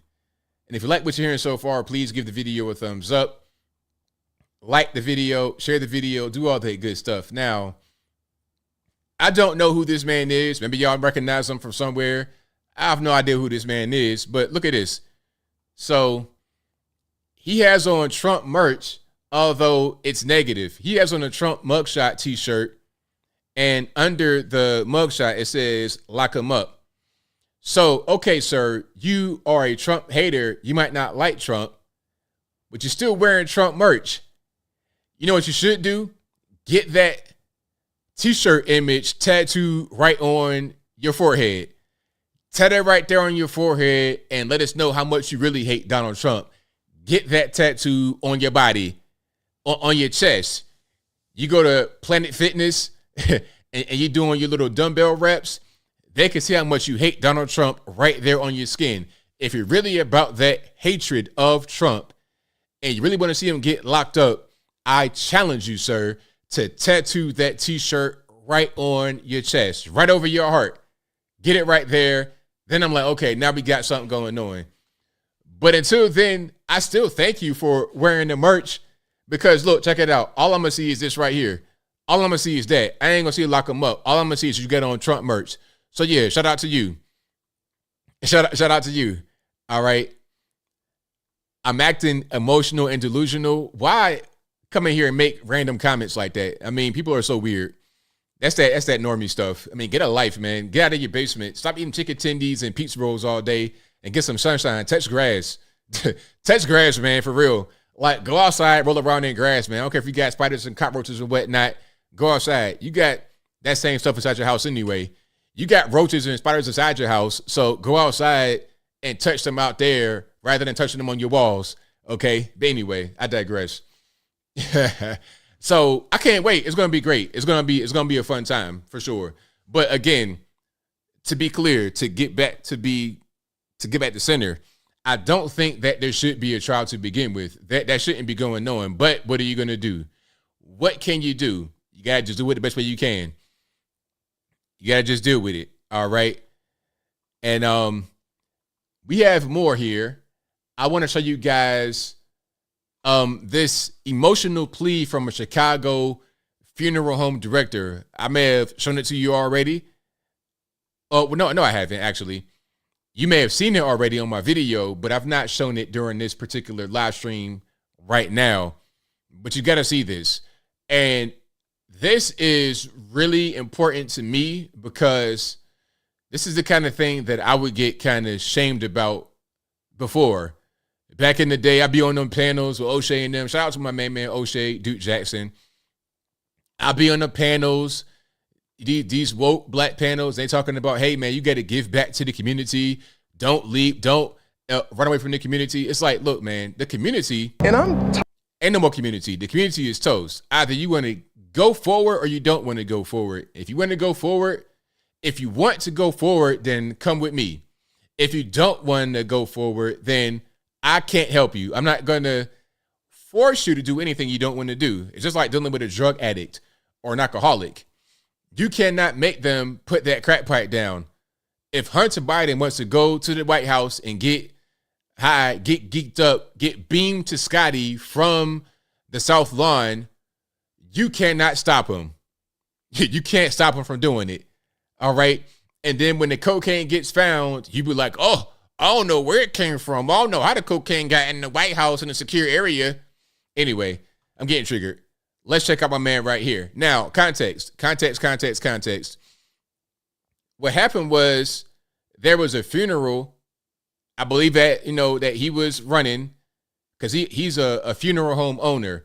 Leakin Sons, you see that in the background. There was a police car right outside during the funeral, but yet the funeral got shut up in a drive-by shooting. So it was probably some teenagers because what happened was an 18-year-old died and they got shot and killed, and it was probably gang related. So what happened was probably the gang that shot him shot the funeral up, and as a result, 2 died at the funeral. And there was a police car right there. So a few things. That tells me that these gangbangers, these 15, 16, 17-year-old demons don't care about police or innocent people. They don't care. They shot a funeral up. And I've said it before. I'm going to say it again right now before we get to my man right here. He's going to respond to what's happening. But I'm going to tell you this. Well, I'm going to ask you a question. Have you ever been to a funeral where they had armed security? In the U.S., I went to a funeral and there was armed security inside. I was shocked. When I was a kid, I've been to quite a few funerals, family members die or whatever. Now, this particular funeral, it was somebody kind of young. And I don't want to get into what happened because that's a different story. But anyway, it was a young person that died, and my man had bulletproof vest and a sidearm visible on his hip inside the actual church during the funeral. Is that normal? I don't think so. Let's watch this. And I'm tired of it. I am sick. My brother, my father, funeral homes, funeral directors across this city, across this state. This is not just happening in Chicago. This is happening in Atlanta, Philadelphia, California. It's happening everywhere. What are we as a society going to do to help stop this? It's been upsetting for us, for my father, other funeral homes in the city. For some reason, I feel this just started happening. I mean, this is the new trend or something. Years ago, we would unfortunately have a victim of a homicide, and they were the most peaceful funerals. It was the other families that were the uncles and the aunts, like the Hatfields and McCoys. They were the ones that would have the fights and things like that. But the person who was the victim of a gunshot, the funerals were quiet, just no problems. But for some reason this year, last year, maybe COVID is a part of it. This is what's happening at these funeral services, and we can only do so much. When we know that there's going to be a funeral at our funeral home for a victim of a homicide, we call the police. And most of the time they graciously send a car to sit out front of the funeral home, and we thank the police for that, and that's what happened today. So from what I understand, the shooting took place right in front of the police. So what else can we do? You know what I mean? The police are out front. We've called and we've let everybody know. We've let the family know that we're going to have the police outside. Are you okay with that? They say yes.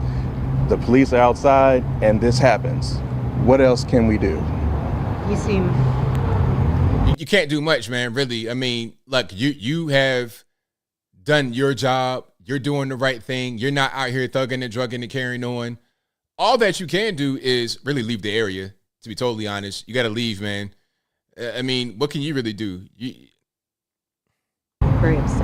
I'm very upset. I mean, where you can't see that name? That's my name on that building. And when things like that happen in front of my place, that affects my name, my brother's name, my son, who's 19, who hopefully will take over this place one day. It affects him. Chicago, put the guns down. You all are ending generational, you're ending generations of history, so to speak. That is an institution. This is an institution. We have done what we're supposed to do. Everybody says you're supposed to take care of your neighborhood. Heck, we bought the whole block.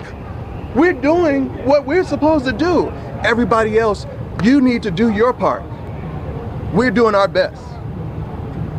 And that these services and what your father and what your family has been doing for decades now, trying to allow the deceased to have dignity, I'll pause it right there. I'll play the rest at a different time. It's kind of like a 6-minute video, but you guys see what's going on. He's like, look, and I see you right there saying that you have info. I'll get to the calls in a minute and I'll bring people on. Just give me a minute. I got you, boss. But what he's saying is like, hey, we've done our part. We've bought the block. We are trying to invest into the community. We're bringing in a tax base. We're bringing in revenue. We're bringing jobs. You know, I'm providing a business for my son and for his son and generational wealth. We want to bring that to the community. But see, you got to have a community that's on the same page. If you're not on the same page with the community, you can't help them. You can't help them. You have to leave. You have to go. I learned the same thing. I mean, it's frustrating and you want to really help and contribute, but all you're going to do is put yourself in harm's way. You're going to risk your life and your business because of what's happening around you. You can't be a father to all these kids.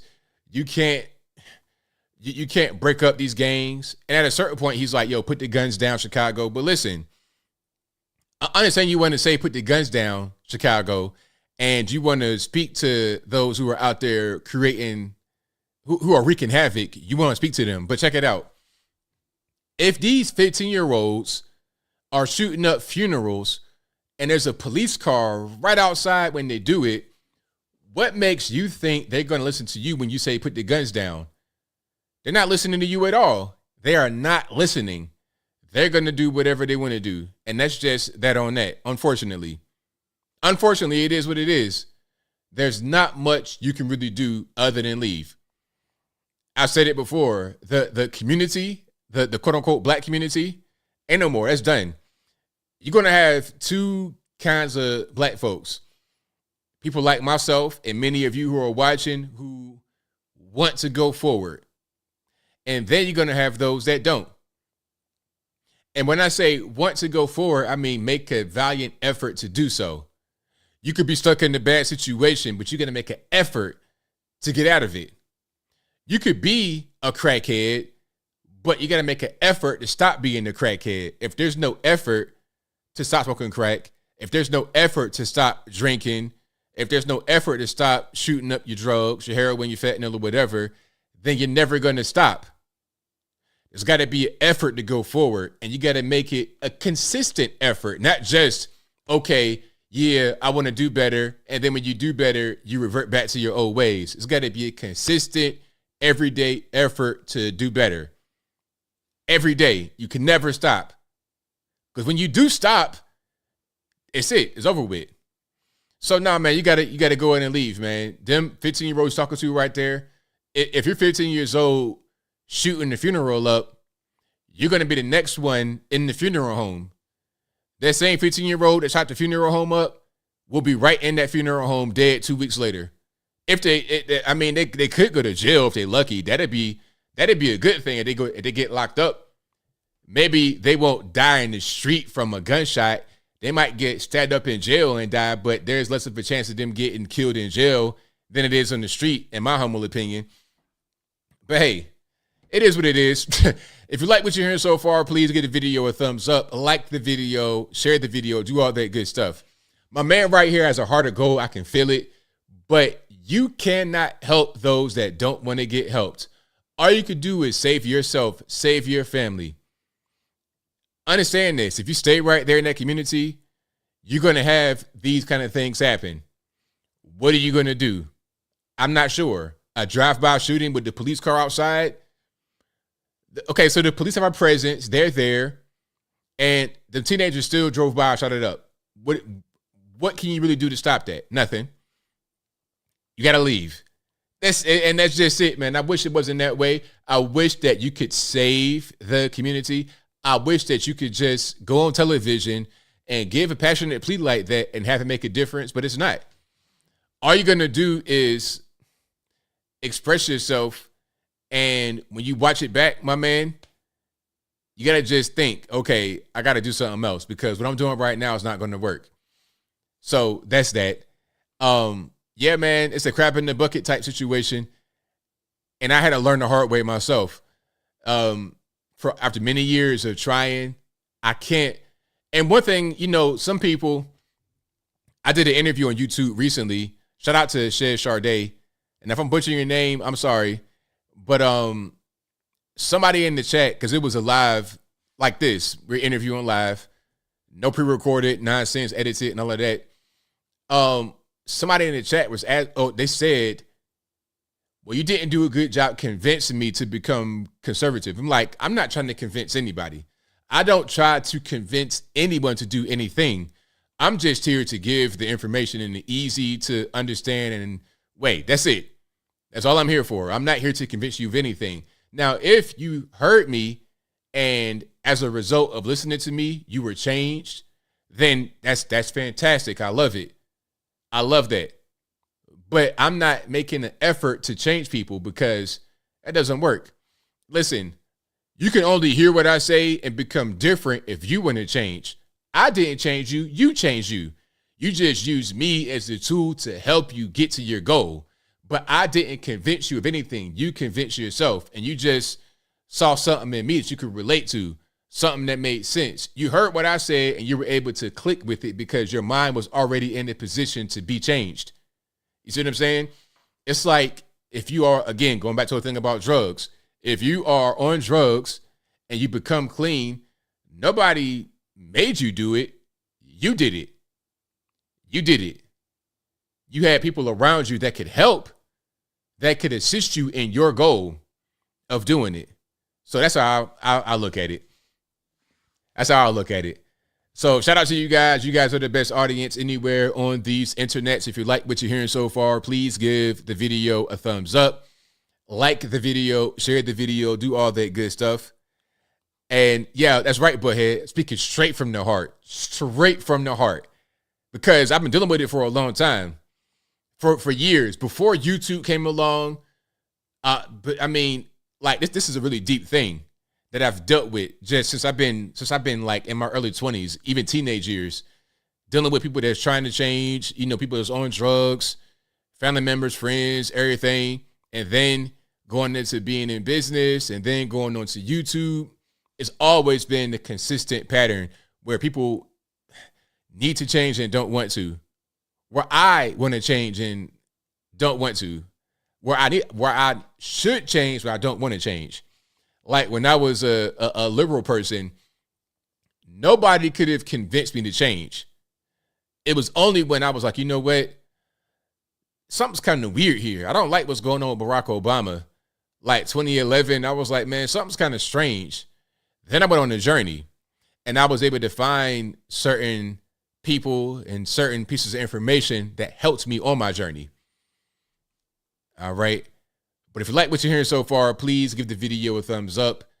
Y'all know the rest. And we got super chats on deck. I'm going to read these right quick. Then I'm going to get to the calls. The number to call is 434-658-1220. Again, 434-658-1220. I'll get to the calls in a minute. But first, super chat, shout out to Jazz Base, who says, Fairburns Creekside High School is playing the #1 team in the nation, Mater Dei High School, Santa Ana, California, in California tonight. You familiar with that area of, is that California or Georgia? Fairburn, I think I know where Fairburn is. Let me see. I know I've seen that before. I've seen it on the road sign somewhere. Yeah, okay, that's like Atlanta. That's out there by yeah. You about to go in toward Noonan, outside of College Park. Yeah, I've seen that on the road sign, but I've not ever been there before. So yeah, shout out to Fairburn, Georgia, if that's what you're talking about. Shout out to Michael Critchlow, who says, did you see Forbes states with the most confrontational drivers 2023? Your home state of West Virginia ranked number 3. Virginia ranks number 4. Hilarious. That's funny. Confrontational, I mean, not really. I guess you maybe you could say that, but not really. I'll tell you what. Being around different states, driving, Atlanta, Georgia. Oh my goodness, the drivers, they're not necessarily confrontational. Well, they can be. It's just you gotta. If you're not a good driver, then don't do it. Don't do it, man. Just to get an Uber or something, get on the bus. Don't try to drive at a certain time. And in Tennessee, like Chattanooga especially, I know if I'm going from Nashville or from Atlanta and I'm driving back to Chattanooga, I know I'm getting close when I'm getting my bumper written like within an inch. I'm talking about you got about a slither of space in between you and the next vehicle. They right up on your bumper. That's what they do out here. They ride your bumper a lot. That's very common. So, but confrontational, I've not really witnessed that in West Virginia. I don't know. That's interesting though. They get to read this lover who says, instead of Burning Man, here in New Mexico, we have the burning of Zozobra. He's called Old Man Gloom. We burn your worries away to start a fresh new year. Very interesting.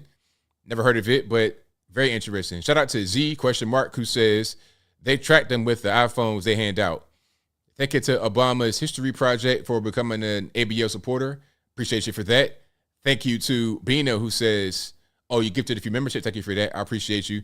Thank you to Munina Nickel, and I know I'll tear your name apart, but I'm sorry, who says, ABL, where'd you get your flags from? Thank you again. Well, I can't shout them out because they're not really in business right now.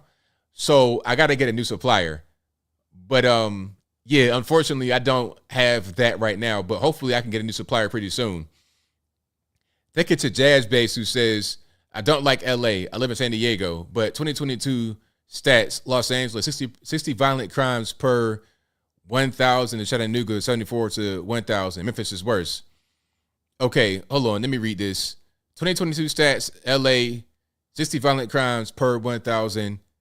And Chattanooga, 74 to 1,000.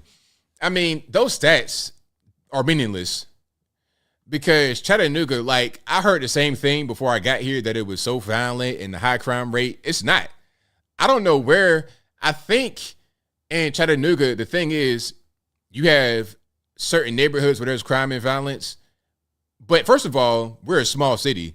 You have about 100,000 people in Chattanooga. So to compare Chattanooga to Los Angeles is silly.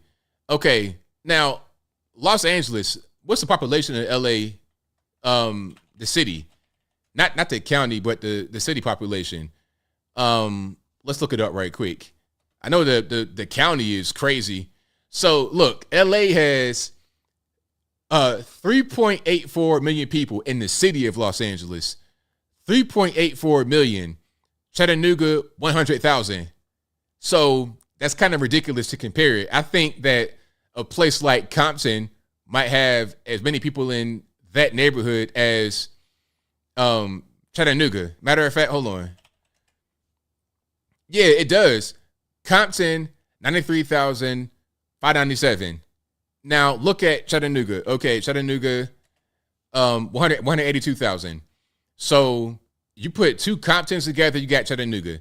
Let's look at Watts. Is that a city? Hold on. Watts City, California, 34,000. What's another one? Inglewood, 100,000. You see what I'm saying? So you're talking about like neighborhoods, the equivalent of a neighborhood. You're comparing that to the entire LA. Now, if you just took Inglewood or Watts and compare that to Chattanooga, that's more realistic. Now, I guarantee you the crime rate would jump up dramatically if you just looked at the neighborhoods that are in comparable size to Chattanooga. Okay. But overall, as a city, this is peaceful. I heard the same thing before I moved here, that it's so violent and dangerous. But look, I can leave my front door open at night with no problems. None whatsoever. There's no, like where I live, there's no crime at all. Now, if you go down to East Chat, some of these neighborhoods, like over the Rich Cut, it's some crime, but it's not that bad. It's not. Like the news here is so sleepy. You would turn on local news, it'd be cat stuck in the tree. Yeah, cat stuck in the tree, some mundane type of thing, man. It's not like that. So let's compare apples to apples. Anyway, shout out to Mr. Wilk, who says, Viv Fake Ramaswamy reminds me of a Republican Beto O'Rourke. That's a good point. Thank you to Junior Varsity for becoming an ABL supporter. And Junior Varsity also says, gracias for the logical coverage with a few low-key jokes. No problem. Thank you for your support. I'm glad you appreciate the coverage and the humor hitting here and there. Thank you to Ranger Xbox, who says, replacement is now a reality. Thank you to Monique Price for the keep it up, working out emojis. Thank you for that. And again, thank you for the brand new ABL custom emojis. I appreciate you. And shout out to ZRC's Cane Sword, who says, ABL, you ever heard of Nick DiPaolo? He's an OG comedian who was ahead of the curve on the culture war going on these days. I've heard her name before, but I'm not familiar with his work. If I saw a joke from him, I might recognize it, but I cannot connect it right now with his name and the joke that he's done. But shout out to him. Shout out to Nick DiPaolo. All righty. Let's go ahead and get rocking and rolling here. If you like what you're hearing so far, please get the video a thumbs up, like the video, share the video, do all that good stuff. And let's get to the calls. The number to call, 434-658-1220. Again, 434-658-1220. And again, about LA, their per 100,000 crime rate is it's hard to compare a city at 3.84 million to a city of 192,000 on a per 100,000 rate. A small city can have a couple bad neighborhoods that'll spike the rate, versus when you're looking at LA, a city that's that big and that expensive, the bad neighborhood's not going to spike the rate. You can have very, very, very bad neighborhoods and the crime can travel all over the city, but the crime rate can be diluted because of the extreme population. When you're looking at the per 100,000 rate, just look at the overall, the experiences of those who live there. We don't have gangland, Bloods, Crips, that type of stuff out here. And that's not really going on. What you're going to have happen is some knuckleheads downtown might get into a shooting every 3 or 4 months, and that's it. But anyway, I digress. Let's keep on rocking. 616, you're on the line. Who am I speaking to? Hey, this is Ricky. Can you hear me? I hear you well. Oh, I got to get up here. All right, okay. Can you hear me now? I hear you well. Yeah, I had a point I was going to make, but you make so many points after I said that. But so it was children that shot up a funeral? Well, what happened was there was an 18-year-old who got shot and killed, and the suspicion is that there was the gang that probably did it that came by and shot it up. So if the person was 18 that died from a shooting, you probably got those right around the same age that did it. Right. Yeah, I understand that too. Was that in Chicago? Mm-hmm. Yeah, and we were talking about, you said you Chattanooga, Yeah, there's probably bad places there, but I live in Michigan between Chicago and Detroit. And I go to Chicago, and it's actually a pretty clean area if you hang around in the nice spots. There is that south side of Chicago that is a problem. And it's unfortunate that kids have access to, I don't know how or why they get weapons. And I remember being a kid in D.C. because I'm actually originally from Virginia. And yeah, when I was a simpleton, when I was younger, like, I'd be like, yeah, let's go jump that dude. You know what I mean? And it sounded cool at the time because I was a simpleton and I was a kid. Now imagine if I had access to weapons at that time, then you mistakenly make a move and you're shooting somebody at this point. So I think teenagers aren't yet evolved enough in their head to not realize that they're just going with the flow, which unfortunately the flow there is how hard can you be? How gangster can you act? You know? So it's like, how do we actually get the kids to not think that way? Because I did as a kid myself. I mean, all you really can do is just go really hard on the punishment. If you got kids out here running around with guns illegally, shooting and thugging and drugging, right? If that's going on and there's minimal consequences, then they're going to keep on doing it because in their mind, it's like, well, what's going to be the big deal? I can do whatever I want and there won't be any consequences. The only way to solve it, in my opinion, is to have more severe consequences. I agree with that. Definitely. So do you think like juvenile or something? Because as a kid, when I messed around, I was terrified to go home because my dad was a pretty mean guy. And, you know, that's always the common thing they say, well, father in the household would help, which is probably true. But I was still, I was running away from my dad because he was a little bit too hard. I don't want to say abusive, but yeah, physically abusive. But I still acted out when I got out of the house because I just had this urge to, you know, it's hard as a teenager to be controlled. So what really is the answer? I guess, yeah, put him in a juvenile system or something. Is that what you're thinking or saying? No, not really. I mean, in Virginia, you can be charged as an adult at age 14. So at a certain point, okay, you got two things. If you get caught with an illegal weapon, that's mandatory minimum 5 years in the penitentiary. Last I checked, in Virginia, you can also be charged as an adult at age. I'm from Woodbridge, Virginia. Okay, so you know it. So originally, yeah, you get a pistol, you get a gun. I was locked up in Fairfax. Oh, okay. Did you have a gun charge or anything like that? No, I was hanging out with a group of people I shouldn't have hung out with, and they did some stupid stuff, and I got in trouble for it. Okay, yeah. So mandatory minimum 14. I mean, for a gun, you get 5 years in the penitentiary. Mandatory minimum. You could be charged as an adult at age 14. So I'm thinking, okay, if you're 16 years old and you have an illegal weapon and you shoot it, juvenile at that point is beyond you. You need to go to an adult prison. Oh, I agree with that. Yeah, I agree. These guys are characters that, like, yes, you are causing crimes. You're murdering people. Yeah, definitely. You should be charged as an adult. But what is the move to make before they get to that level? I mean, it's just a hood. It's just a reckless area of people like O-Block in that southern Chicago. Just reckless. And how can we somehow tame that? You know what I mean? I mean, I think my solution is probably the only way because, again, it's got to be penalties. Yeah, you're right. Yeah, you get the criminals off the street, and then there'll be new people to replace it with hopefully higher morals. And then the thing about it is, it's like, okay, if you know there's going to be a tough penalty, you might think twice before doing something. It's like, okay, if I got a gun, that's 5 years off top. Everybody knew that when I was a kid. Of course. 5. So it's like if that's the mentality that you're going to get in serious trouble, then maybe you're not going to do it. And if you do it, then you're going to go away and you're not going to be there to terrorize the community. Yes. It would have to be examples to be made. Yeah, okay, that doesn't work. We get locked up if we do that for sure. So the problem is that, like, the defunding and stuff, because, yes, if the police did really monitor southern Chicago and get them, but do they really do that now? We need to get them to do that. Unfortunately, is Mayor Lightfoot, Facefoot, is she still she retired, right?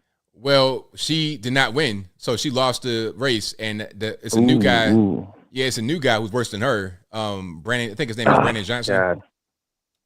Why is that the case? I don't understand. Why? I guess I don't understand how it works to get to that position of power, but it's like we're just replacing a fool with another fool. Who's? I guess nobody's in charge, and it's like, You tell me, man. I don't know. It's like all the simpletons, which aren't simpletons, but are treated as simpletons in Chicago. Let's say poor people.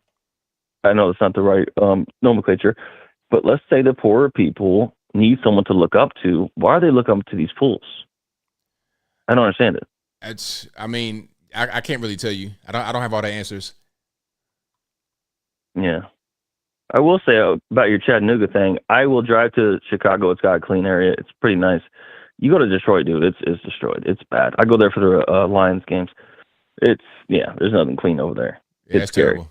All the gas stations have bars on the windows and shit. I've been there multiple times. It's like, damn. Yeah, it's no good. I wouldn't want to go there as a cop. I'm like, shit. Well, you can't cuss on the show, yeah, thanks boss. for having me. It's all good, Go man. ahead. No, it's all good. I would say you can't cuss on the show. Thank you for calling, though. I appreciate you. Oh, I did. I'm sorry. Yeah, thanks for having me, man. No problem. Listened to you for a while. Appreciate you, ABL. All right, now, thank you. Thanks. All right, shout out to the caller. Appreciate him. Most certainly. But yeah, out here in Chattanooga is, nowhere near like some of these bigger cities. That's one of the main thing about this area is that it's small. It's a small place and it's not as dense and congested and whatnot. When I was in Los Angeles and New York, it was just LA more than New York. It was just so congested. It was just too much happening. Too many people. Too many opportunities for crime to happen. Put it to you that way. All right, man, what's going on? You're on the line. Who am I speaking to? Oh, hello, ABL. Yes, can you hear me? Yeah, hi, ABL. It's Danny from UK. How's it going? It's all good, man. What's happening? Yeah, great, mate. Great show. Yeah, thanks for taking my call, mate. No problem. Yeah, so I just wanted to quickly talk about the Trump case on TV. Yeah, I just wanted to. So how many episodes, how many seasons is it going to be then? Man, it's going to be a lot, I suppose, because they're going to show it on camera in Fulton County, but they may do it other places as well. It's probably going to be all the way into the election time. Oh boy, yeah. I can just see the critics now. You know what I mean? Like coming out saying, it started off really well, but ended badly when he was found innocent. You know what I mean? Right, of course. Because come on, man, like we all know.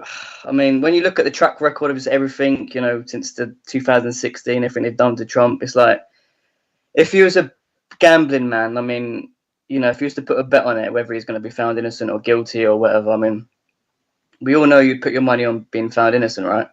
Absolutely, because I mean, there's been so many allegations and impeachments and everything else that came against him, and he's so far come out unscathed. So I think that it'd be the same thing again. Yeah, it's like, well, I said it a while back to you. It's like, how many, chances do you need? You know what I mean? Like, if you're gonna come at someone, I mean, you gotta really make sure you have the evidence and concrete evidence. You know what I mean? Because it's like that saying, that story, the boy who cried wolf. Right. Where it's like you keep coming up with stuff, you keep lying and lying and lying. Eventually people just, let's just say it is real, but you've already turned the majority of people off. You've already, people ain't just gonna listen to you now because of all the lies beforehand. So you can't blame people for not even really listening to it, right? Can you? You can't blame them. No, you can't. But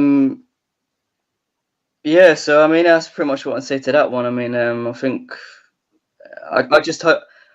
I'm glad Trump's taking positives from it though, from the mug shop, and he's raised the money from it. I mean, he's making good from a bad situation, so I sort of admire him for doing that, because you're going through all of this stuff. At least least you can do is raise some money from it, I guess. You know what I mean? Exactly. It's like, why not? Yeah, I mean, he's a businessman, so would you expect? He's obviously going to do that, isn't he? Right, of course. Yeah, so I just wanted to quickly about the shooting at that funeral. You know what that kind of reminded me of? I don't know if it was similar, but the TV show The Wire? Yes. You know the bit in the scene where they try to kill, I can't remember the character's name, but it was on the church day. Oh, you're talking about Omar. Omar, yeah, it kind of reminded me of that. It's like, there's just no respect now. It's just like, it's all... anything goes, right? Even on a church day or even on a funeral day, it's like anything goes, right? Yeah, it's totally crazy. Like at a certain point, it's like, okay, you're a criminal, but you're gonna shoot up a funeral, innocent people, like that's crazy. But That's what happens when there's no rules. It's just the streets gone crazy. Yeah, exactly. It's just like Mad Max. It's like there's no rules. It's all guns blazing. It's all just no. Yeah, and I agree with you about the guy who was speaking about. I mean, I know it is quite emotional. You know, I mean, I do hear where he's coming from. It's to the point that it's like, what can you do? You know, the talking's over. Obviously, these people, these individuals, can't be spoken to. I don't have the answers. I mean, I guess it's just really, really strict policing. You know, like harsh punishments. And obviously, it's a cultural thing as well, right? You know, these people in these neighborhoods, it's a culture thing. So I don't know, man. Like, what would you say the best thing to do, like just off the bat, like to fix it, just to get like progress, like short term? I don't know what you do. I mean, what would you do? You got to be hard on the criminals. That's it. That's the only solution. People ask me that a lot, and I always say the same thing. Hard on the criminals. These gangbangers, 13, 14, 15 years old, send them to the adult prison. You have to do that, because if you don't do it, then the message that's being sent is I could do whatever I want. Nobody's going to stop me. If I do get caught, so what? It'll be a slap on the wrist at best. So that can't be the message.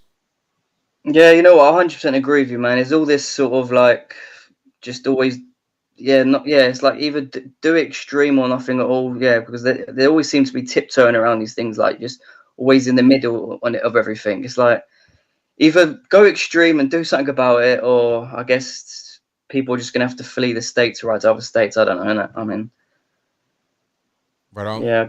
Yeah. All right. Don't want to take too much time. Again, great show, ABL. Thanks for taking my call. Thanks, mate. Take care. Thanks for the call, man. Appreciate you. All right. Take care. Thanks. Bye. Bye. All right. Shout out to the man for the call. Appreciate him. I appreciate you guys a lot. The number to call, you know the drill. The number to call, 434-658-1220. Again, 434-658-1220. I appreciate y'all a whole lot. And thank y'all again for being here. You guys are the best audience anywhere on these interwebs. All right, let's keep on going. But yeah, the penalties that's got to be. You got to have strong, tough penalties. If you don't have that, then you're not gonna have any kind of results. All right, Tariq, what's going on? Hey, what's going on, man? You know that Trump case being broadcast live, man.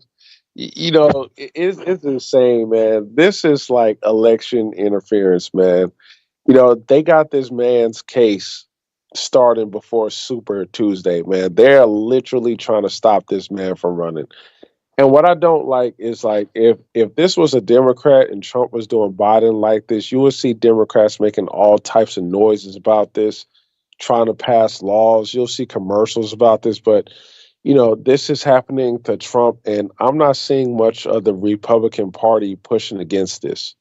You know what I'm saying? Like, and to me, I think there are elements of the Republican Party, especially the rhinos, that kind of want Trump and this faction to die so they can go back to the Bush era politics, where it's the conservatives who really do nothing for the conservative party at all. They lose on all issues. They lose on all the cultural wars. The only thing they want to do is like go overseas and fight other countries. You know what I'm saying? And they are trying to go back to that conservatism, man. They don't like the MAGA faction. They don't like the Vivek, Ramses, although I got my suspicions on him, but you know what I'm saying? That's why they are being silent on what's going on with Donald Trump, because this is such clear election interference. And to be honest with you, man, the reason why Trump numbers is steady going up because of these stupid trials is because the American people can see it, and the American people is like giving a middle finger to the system. But did you hear that there are states like New Hampshire trying to take him off the ballot? I've heard that. Yeah. See, this is insane, man. This is such clear interference, and I hope the conservative Supreme Court, I don't know if they can do anything, but I hope they do something to put a stop to that, because really that is un-American, man. It's like you are denying half of the country a vote. You know what I'm saying? And this cannot stand, man. It kind of angers me because I'm going to be honest with you, man, I was kind of riding with Vivek because I think he can articulate himself better than Trump. But at the same time, man, I don't want the system to think that they can win. This is why I'm riding with Trump, man. And the other interesting thing is the black vote, which is extremely interesting because, as you know, Cornel West is running, right? And black people know that Cornel West generally speaks for the black community, the black politics supports it or whatever. But it's interesting when it comes to Biden versus Cornel West. I can almost guarantee you 90% of the black community is going to vote for Joe Biden. And this just tells me, like, it's proof positive that our community is still brainwashed when it comes to politics, very infantile. A lot of them don't even know what they're voting for. They just vote Democrat because they think it's like some type of civic duty. But if you ask them, why are you even voting for Democrat? They're like, oh no, it's cultural. And the thing is just interesting because it's like, what black people don't understand is that your issues will never be solved by continuing to put all of your vote on the Democrat side, because what you do is you tell the Democrats, well, I can just completely ignore you because we know that you are never going anywhere. And then you tell the Republicans never have to do anything for you because you're never going to talk to them and give you a chance. So you're just a community that's just left out with nothing. And I'm telling you, man, I'm not pushing for reparations, but black people, the way our immature mentality is when it comes to politics, black folks ain't never going to get reparations. It's never going to happen. It will never happen. You know why? Because they don't hold nobody accountable. So they understand that the Democrats are panicking about Donald Trump winning. You would think the black community would at least use this panic to be like, okay, y'all don't want Trump to win, give us reparations. This is just saying if they truly want reparations, which I'm not pushing for, but I'm saying if that's the move. But instead, this is what's going to happen in 2024. You're going to get all these black sellout celebrities. You're going to get the Charlemagnes, the P. Diddy's, and they're going to say, vote for Joe Biden because we don't want this white racist Trump winning. And that's what the black community is going to do. And then they're going to still complain every 4 years about the policies about racism. I mean, just look at Chicago. I don't feel bad for those black folks. They are complaining about illegal immigrants being shipped to them. But I promise you, if there's a next election, they're going to vote Democrat. So it's like you're complaining about the policies that you support, and then you're expecting sympathy. But these Democrats know that you're not going to do anything about it. You ain't standing up for nothing. Black folks in this, I can't name one time black folks ever in the United States of America ever held the Democrats liable for anything. They get disrespected, they get used and abused. Their whole pain about slavery gets used on the illegal immigration issues, on the LGBT issues, and they wonder why they're at last place. They're at last place because no one takes them seriously.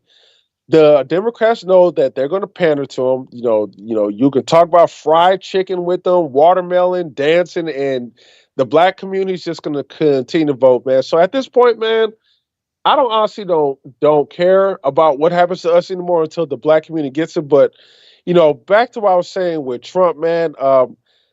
I do think, as much as I like Vivek or even Ron DeSantis, which is my third choice, I do think we do need to rally around Trump to give the system a middle finger, to let them know that no, you're not going to push this Bush era politics on us. We're not going to go back to the status quo. We are going to go back. We are sticking with MAGA. We are going to continue to trash the mainstream media. We are going to focus on America, and we're not going to support these stupid foreign wars. And that's it, man. Thank you for the call, man. Definitely appreciate you. All right, take care. All right, fantastic call, amazing call. No arguments there, none whatsoever. Let's keep on rocking here. The number to call is 434-658-1220. Again, 434-658-1220. 860, you're the line. Who am I speaking to? Hey, man. It's up in A Ranger Xbox, brother. How you doing? It's all good, man. About yourself? Doing pretty good. I sent you an email a couple of weeks ago about a bioweapons lab in California that was being run by the Chinese. They had genetically modified mice to carry new strains of the COVID virus and some deadly bacteria. I sent 3 or 4 links in an email, so you might want to hunt that up if you're interested in doing a story on that. That'd be great. But I just want to touch base on the Trump trial real quick, and then I'll get off of here and let the other callers talk. Okay. This is a bear trap. The Democrats are sticking their head in a bear trap. Here's why. January 6th was a setup. That's kind of obvious now. Of course, I saw it January 7th, but nobody believed me. But here's the thing. Pence could have sent the electors back to the states that had funny business going on. But he didn't do that. And he did stab Trump in the back. But all that besides the point, when they tried to present evidence of election fraud, it wasn't that the court saw it and said, nope, there was no fraud. They refused to hear the case. You follow me? Mm-hmm. They refused to look at the evidence. They refused. So now what is Trump being charged with? Election denial, claiming it was rigged. Well, when they got them videos of that, everybody getting kicked out at 12 o'clock midnight, and then they reach under the tables and pull the boxes out and start counting ballots, and it's all on the webcam. It's all recorded. It's all documented. So this is a bear trap. So now Trump is going to get to show America the evidence that he was denied showing them after the stolen election. This is a bear trap, and it's going to snap on them when the whole country sees that, because you're going to have your 20% diehard brain deads that say, oh, I don't care. Trump's bad. Orange man's bad. Oh, he's horrible. Oh, God, because they've been conditioned. Ever since Obama repealed the Munt-Smith Act in 2012 in the middle of the defense bill, which the Munt-Smith Act made it illegal for the media to be used for government propaganda. Now it's legal, thanks to Obama, to use the media as government propaganda. And that's what's been going on. And, brother, great show. I'm going to close with that. God bless America. God bless you, ABL. Keep it rocking, people. Trump 2024. Bye-bye. Thanks for the call. Appreciate it. Yep. All right. Great call. Shout out to my man for the call. Let's go to 918. You're on the line. What's speaking to? Hey, what's up, ABL? It's JB Scotchman, Oklahoma. How you doing, buddy? It's all good, man. What's happening? Hey, not a lot. There's got to be a nice pork steak on the George Foreman grill cooking right now. All right. Sounds good to me. Yeah. Hey, let me follow up on what Tarika said. I mean, he's absolutely right. You know, this is 100% election interference with what they're doing to Trump.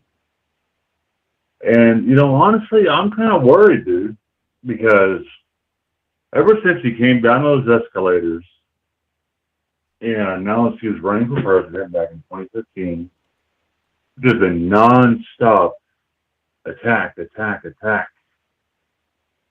And even from the people that loved him, like before he even ran for president, like I've been a fan of Trump since I was a little kid, you know.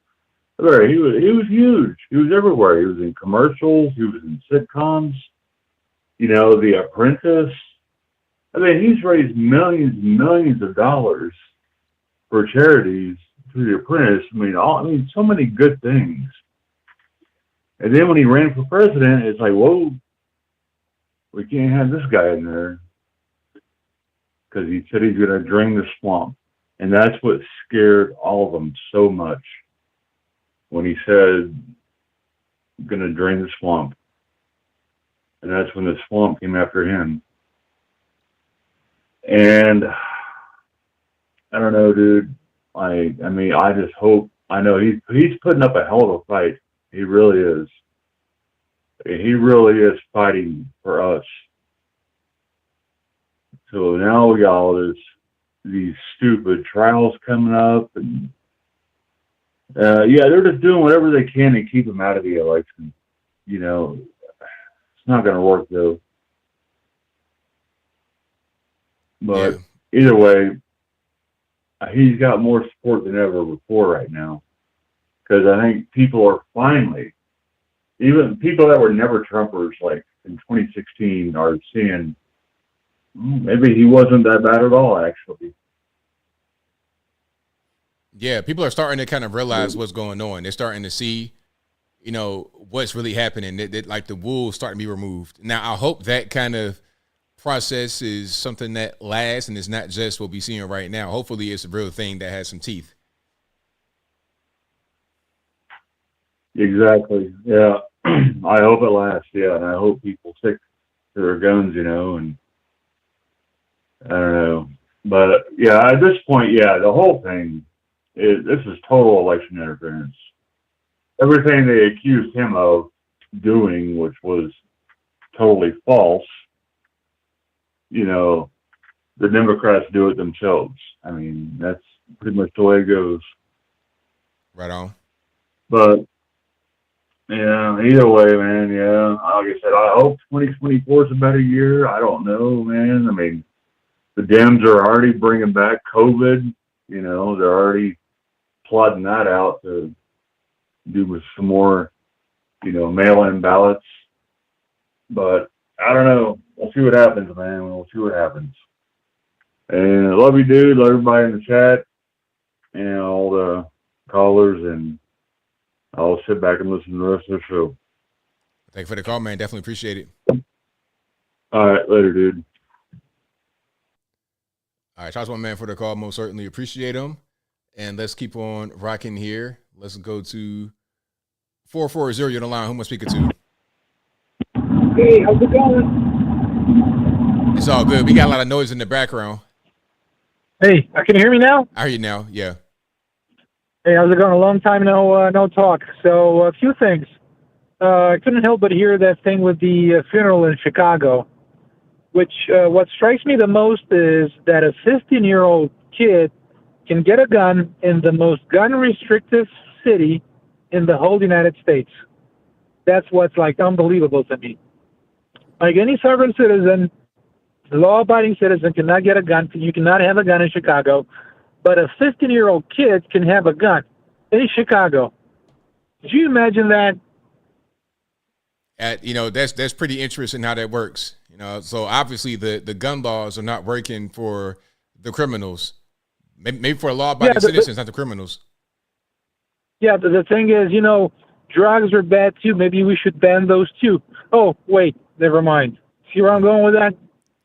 I mean, I think it's a little bit different with the drugs, but I understand your point. Yeah, the thing is, they want to ban guns, so that won't do anything. Drugs are illegal too, but people still get them. Right. But if a 15-year-old kid can get a gun in Chicago, could you imagine what you can get if you really wanted to give it a try? That was like unbelievable to me.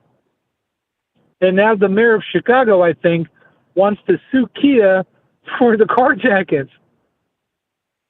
That's what I heard in a newspaper article or something. It makes no sense. Like, how are you going to sue the car company because their cars are being stolen? I mean, it makes no sense. It's like, well, maybe the people that are stealing the cars shouldn't be stealing them.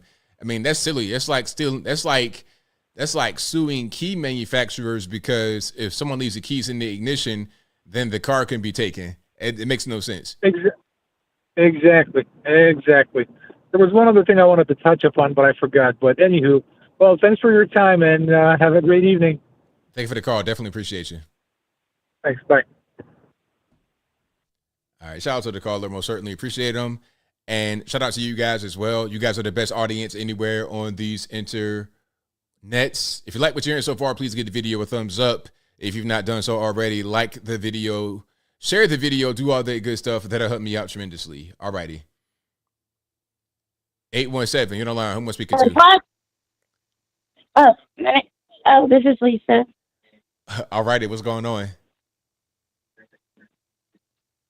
Hello, can you hear me? Yes, I can hear you. Hang on just one moment. Sorry.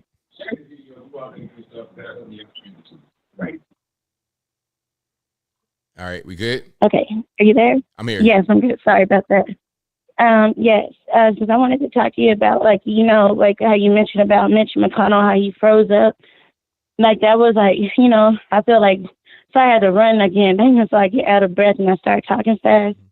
But yeah, with him, like how he froze again for the second time, I feel like that's a bad look for Republicans, because like they got him freezing up, and then we got all these super ancient old people, and it's like I feel like that's sad that they're so desperate to hold on to their position because they don't want people to correct their mistakes and want to keep this thing going on to where like everybody is corrupt and like keep all this crap and keep all this stuff underground and like, you know, dirt, giving money overseas. Like, it's ridiculous the amount of money that we're sending to Ukraine. I don't know. Some people feel a different way about it, but I'm sorry. I'm out of breath. Okay. No, yeah. So with that, I feel like, what do you think about that with the Ukraine, like with him still sending money over there? Yeah, I think that the whole Ukraine thing, we shouldn't be involved with that at all. We should be focused on our country and fixing things here rather than trying to interfere in foreign affairs. Right. And I feel like, and then like some people get mad that if you're caring about what things are happening here, it's not that you're trying to be selfish. You know, other countries go through things, but like if we're sitting here suffering, these are like, how are we going to help people if you like hurt us and kill us? They make us like depressed, and like a lot of people, like the rates of people that are on drugs and alcohol has went up like tremendously. And it's like, do y'all like that, or is that what you're aiming for? Because that's not the way to go. And if like, you know, I don't know how to say it. It's just like when you have people like on the border and they're like coming in and you see that, and then you have somebody to say that you want to put up a wall and they say it's racist, or how is the wall racist? Man, but the people that from other countries, they'll put up a wall. Is that racist too? I don't understand. It's just like crazy to me. But yeah, I don't know. I just wanted to know your take on that. And then like how Biden kind of defended it, said that was his way. I don't know if that was true or not, but I saw something that said Biden defended him, saying that, oh, that's the way he heals. I was like, if that's healing, he need to be at home. Okay. That's not a good look for America. You're going to make us look weak. Our military already looks stupid. We got all these, no offense to like these people, like with your LGBT stuff, but it looks stupid. A man's body in a dress with heels, and you know your body don't look good for that. That's why we got different types of clothes, because it accentuates your body in a different way. And you with heels and you twisting. How is another country gonna respect that? You making us look stupid, and like you can do what you want to do at home, but when you join the military, you're supposed to be tough, like super tough. Because I was about to join the Air Force back in my 20s, and I didn't. I'm 32. I'm about to turn 33 on Monday. So, well, I know you're gonna say happy early birthday, but you know, so like there's that. I was going to join the military because my dad was previously in the military, but it's like it's not tough anymore. You know, it's like my nephew wants to go to the military. I said, ooh, I don't know about that, because like it's different. Or what do you think? Oh, there's a lot there. Do you have like a specific question? Well, like, what do you think about like how the military is letting all the transgenders come in and letting them sit at home while they get all the benefits of the military, and they treat their veterans like crap? Like literally, my dad's a veteran. He don't get that much help. So yeah, I think it's pretty bad how they do. You know, we should focus on people that are here, like regular citizens. Like a lot of the things that are going on right now are pretty crazy and kind of just upside down and inside out. So I'm not really a fan of what's happening. Neither am I. And it's like I used to be so proud I'm still proud, but like I just want to get these crazies out of here. But I was like, used to be so proud. I was born in Germany, by the way, so I speak Dutch. Like I came from somewhere else, but like I'm still here. I'm still an American citizen. Like, but I was just, you know, there. I mean, my great grandpa, well, they got European German blood or whatever, but it's still, but this was my mom's side. But you know, it's just weird. I don't know. I guess I don't know. I'm just irritated with how it is. And it's just like when I see things, I know I caught you at the last minute because I'm like juggling everything. And hopefully I'm not annoying you right now with my topics or my questions. No, it's all good. I appreciate the call. Oh, you're welcome. And happy early birthday. Hopefully you enjoy your day. Oh, thank you. I appreciate it. All right, now. Thank you for the call. Appreciate you. Yeah. Bye. All right, shout out to the caller. Great call. And shout out to you guys as well. You guys are the best. Y'all know it. Let's keep on rocking. 504, you know line. Who am I speaking to? Hey, ABL, it's Alien Spaceship. All righty, man. What's going on? All right. So, yeah, I think that earlier what you were showing, very interesting stuff. I think that it's very creepy what's happening in that area where they're getting the dead bodies out of the street. You know, it's like picking up packages. Yeah, it's pretty crazy. Yeah, because like what we were talking about before with the drugs, how it attracted different groups of people, and then it's playing out. And as we talked about, it's happening, and more people are dying in the streets and stuff. Yeah, it's going to continue when the policy is like the way it is out there, and in a lot of these cities is going to continue, unfortunately. True. Yes, and it definitely at some point, hopefully, we could get it reversed. And also with Trump, I think that it's crazy. A lot of these, some podcasters and people I've noticed, sometimes people attack Trump, and I think there are people that have been influenced by the left are supposed to be on our side. And I do also recall that they're influencing other people to be like that. But I think the majority of people, from what I've seen on YouTube and the people on the streets and stuff, white, black, all the races, are all liking Trump now. And everything that they're doing to Trump is only making his cause stronger and getting him more supporters. Oh yeah, definitely. He's definitely gaining supporters as a result of all of what's going on. So if the objective is to help him, then they're succeeding. If their objective is to hurt him, then I don't think it's really going to make the mark on that one. Right. And another thing, like what the other good callers were talking about, is about the Democrats. Like they're accusing us of we're saying about the elections and stuff that some we're saying it didn't go right, but you and others have pointed out that they have said it for years on the Democrat side that their elections were rigged on their side. But when we say it, we're the bad people. And I think with a lot of things, these Democrats, they seem to do a lot of projecting. Oh yeah, definitely. Because I've heard much more complaints about elections not going the way that someone would want from the left than I have from the right. But it seems like the narrative is only about those that are on the right saying that the elections were rigged and stolen and everything else. Like you said, it's a lot of projection going on. Right, exactly. And another thing I'll point out, and they also make mountains out of molehills, because like their side during the George Floyd situation, all over the country, there was all this rioting and cities were burning down. And they were all over the country destroying stuff. I remember I saw it during police live streams. And it's like that was like a communistic revolution, or what they did in China and those countries. And speaking of China, they're trying to change the Bible and like say Jesus stoned the woman when he really forgave the woman. So China is saying they're more friendly towards religion, but they're persecuting all the different faiths, all the faiths in the world pretty much in China. And that is influencing, I think, the people here, the leftists in this country. Yeah, probably so. Right. Because like what you were showing earlier, they're not having the American flag in the room, these woke teachers, which I think is terrible. They're showing a bizarre version of the LGBTQ flag, and then they're trying to put your people in it for some reason, and they're trying to put all these people in one thing, and it resembles the Cuba flag, the flag of Cuba. That's what that new flag you're showing, the gay flag, that one is like the one they used in Castro's Cuba. Oh, wow. That's crazy. Right, because they would have the communist star, the red star, and it's blue and white. And yeah, so that's more a communist symbolism. And another thing you covered earlier that was a good point about the shooting, the 15-year-olds in Chicago with a gun, killing people. That's absolutely terrible.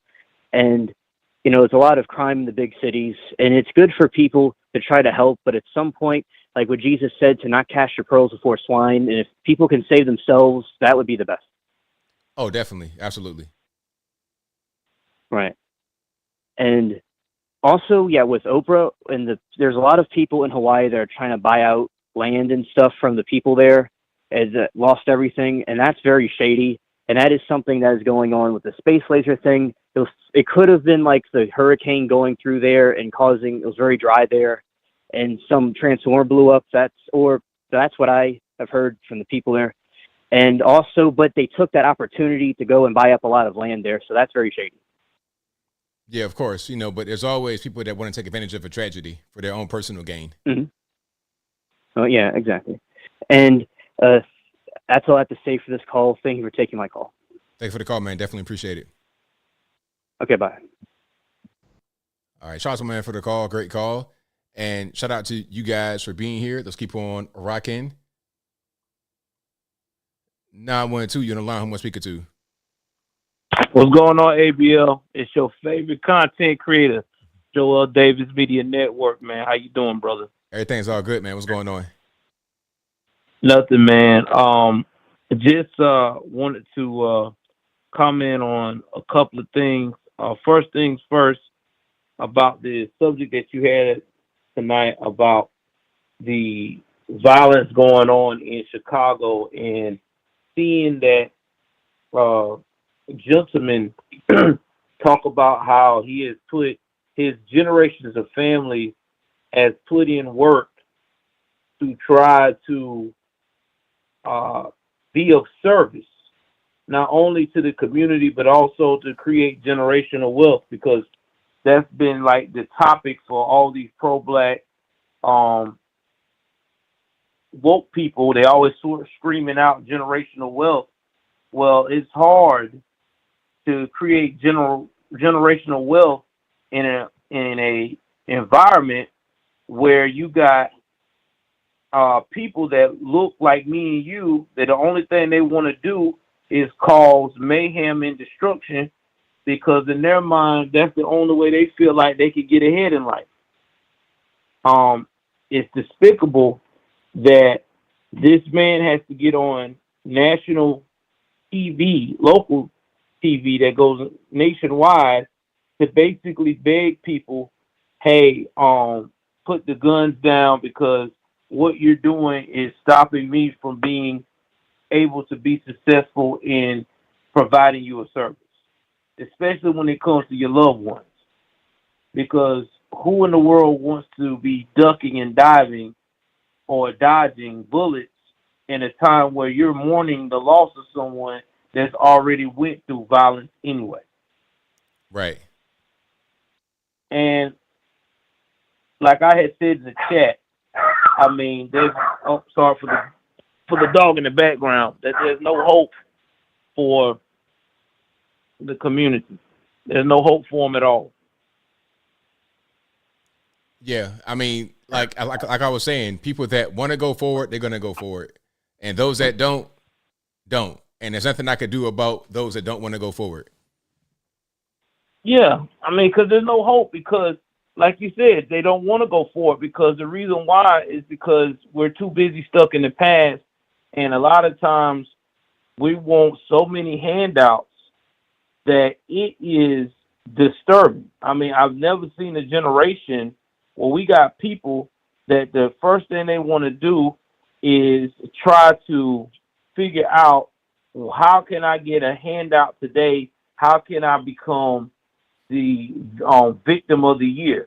When in reality, there used to be a time that, you know, ABL and our generation, you know, when me and you were growing up, where being black and independent was a beautiful thing, because it made us a part of the American fabric.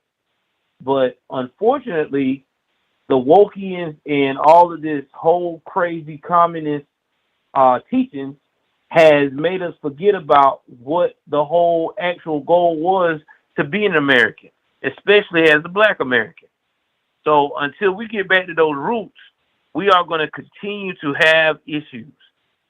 We are going to continue to have issues. And I also want to jump on the Trump RICO case, which I think is very weak to me personally, that's going on in Georgia. We already know that the only reason why this is being even entertained, because we have a DA who is so focused on trying to further her career that she is neglecting the real cases, the real stuff that is going on in Atlanta. I got a lot of people that I communicate back and forth with that's from that area, and she's not focusing on the real issues in Atlanta, the violence, the real gang violence, the real murder cases that needs to be solved. He's too busy going after a man that something that happened 2 years ago. And if you listen to the interview, he never said anything incriminating. All he said was, I want to make sure that everything is done right, because I've had reports from my people that the election wasn't done the right way. I mean, how can you trying to make sure that something is done correctly is considered to be you trying to interfere in an election? Right, that's crazy. I mean, because like I was saying before, others have done it on the Democratic side. They do the exact same things that Trump is trying to do, and it's never a problem. But all of a sudden, that Trump is doing the same things that they do, now it's a problem. Now it's an issue. Now all of a sudden, you want to get somebody locked up over it. It's crazy. Yeah, I mean, look what Dan Quayle did. Dan Quayle had them recount votes, had these people jumping through hoops almost 3 weeks when Bush first won his election. I never forgot that. Never forget that. When Bush, I think Bush, that was his second. Yeah, that was his second time, wasn't it? Yeah, his second time winning that election. Dan Quayle had them counting them votes that much because he felt like in his soul that he won. I didn't see nobody press charges on him. Right. Hillary Clinton, same way. She actually went overboard to the point she didn't even want to. She said she wasn't even going to concede. Was not even going to concede. And I see no one went after her and had her on trial, man. So to me, this is what we already know. This is a political witch hunt. They even got the trial to start doing the I think it's called Super Tuesday in March, something like that. Yeah. Yeah. They're doing Super Tuesday during the primaries, because we already know what they're trying to do. They know that this man has a lot of support, and he is turning even liberals and libertarians actually too at a high rate that are starting to look at him at a whole new light. And they feel like if they can put him in a political prisoner bind, that he will not succeed. But one thing I do know, ABL, and I'm not trying to be spiritual tonight, I'm just being realistic from my faith, you know, what God put into place, no man can tear down. And I just have a feeling that God got this man in place for a reason, and I don't feel like anything that they put against this man gonna prosper. That's just my personal opinion when it comes to Trump. So either way it goes, man, I'm finna let you, do your thing. But everybody know I'll be, like always, right after you do your show tonight, we'll start up because, props to you again for hitting that million.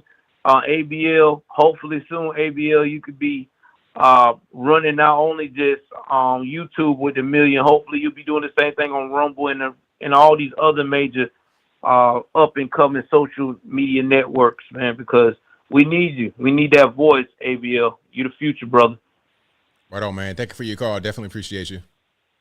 Appreciate you as always, bro. All right, now. All right, bye. All right, shout out to Joe Davis Media Network. Y'all go ahead and if you're not following this channel, if you're not subscribed to the channel, go ahead and do that right now. That'll help me out tremendously. 773, you're on the line. Who am I speaking to? ABL, it's your retired Chicago police officer friend. How are you? Everything's all right. How about yourself? I'm good, thanks, ABL. This whole thing in Chicago, first of all, I'd like to say, ABL, that I have a lot of respect for the funeral director that was on camera talking. If you're from Chicago like I am, this funeral director, this Leak Funeral Home, it's a huge funeral franchise. They have multiple funeral homes in Chicago. This is a Chicago success story. This guy is a millionaire and has invested his whole life and his whole family and working life because he loves Chicago. And he's made a fortune, without a doubt, being a funeral director in Chicago. I'd also like to say, ABL, if you recall maybe a year ago, you also had a similar guy from Chicago. His name is Joe Perillo. Perillo was a car company. They have many car dealerships here in Chicago, as well as other businesses in Chicago. His business was the one on the Gold Coast where he was selling, I believe, Ferraris or, Lamborghinis or whatever it was on the Gold Coast. He's got a couple of cars in the showroom. Those are cars that you don't go in and just buy it and drive it out. Those are cars that you order. He also had watches. People came in at gunpoint in the middle of the day, and they stole over $1 million worth of vintage watches from his place of business. And he got on the air, very similar, on the news, and he was saying the same thing. He's got businesses in the suburbs.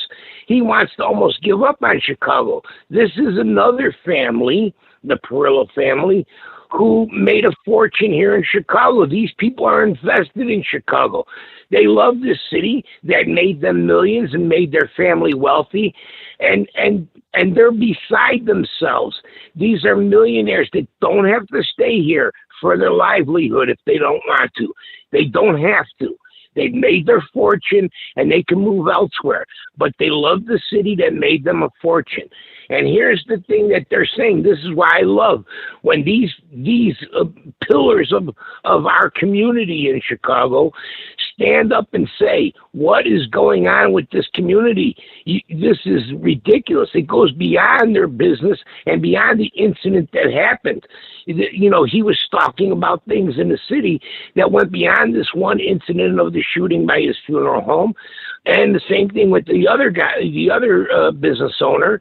It went beyond somebody coming in at gunpoint and stealing $1 million worth of watches. What is happening to our society? And here's the thing, ABL, these political policies are changing, making pre-existing social problems even worse. We already have a homeless problem, and I'm going to show you, here's an example, and here's proof of why these policies actually cause crime. I've known homeless people through my career because I worked in the same places. I've seen these homeless guys for years on end, years living on the street. Those same people are still on the street of San Francisco and Chicago and other cities. And for years, those people didn't walk in Walgreens with the garbage bag and just started loading their stuff up.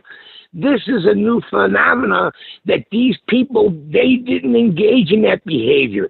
They've been homeless and on the streets for years, and they didn't engage in that behavior. But once society makes it okay, because you're not going to prosecute, they let people out without a bond, blah, blah, blah, blah, blah. Once you set it up, your political ideology sets it up to allow this, then they engage in that behavior. These were homeless people that never went into Walgreens and did those kind of things, and now they are. And it's the same thing with some of these gangs. There's always been gangs. There's always been shootings in Chicago all through my years as a policeman. But the thing is, the policies start to push people to do things they normally wouldn't do, and or engage in things that maybe they didn't even get into. And it makes it easier for them to engage in these kind of activities, which is crime, shooting, carjackings. This is why these things are up, is because nobody's stopping them. There's already laws on the books. Let's start to take control of things, which we're not. We're letting the children drive the bus. You're letting these people that have no idea of what their policies are doing to society. Some of them do, because some of them want to destroy America. There is that element that wants to destroy America. But most people are destroying it very, little by little, kind of like erosion. They're eroding our society little by little by engaging in these things and in these policies. That's why I'm so glad to see what's happening in Chicago with the illegal aliens, because it puts it right in the front of them. Here's what your policies and your voting This is what you voted for.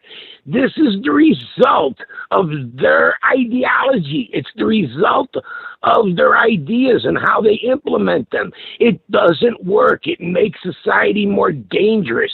It drains your country of all its money by giving billions of dollars to the Ukraine. You know how much good that could have did here for elderly people and for other things. And now you have millions of illegal aliens that you have absorbed into your country. And believe me when I say, even if you went and did as much as you can to send those people back, you're not going to. Let's say you even sent 100,000 back. It's only a dent. They're here to stay. So now you have to contend with that problem. These problems become more complicated when you do the wrong things and make the wrong decisions. And now whoever comes in, if it's Trump, which I think we need Trump because you need somebody to do some drastic things that don't care about their political career. Because it's obvious when Trump was president, he did good things, but he did not care about his political career.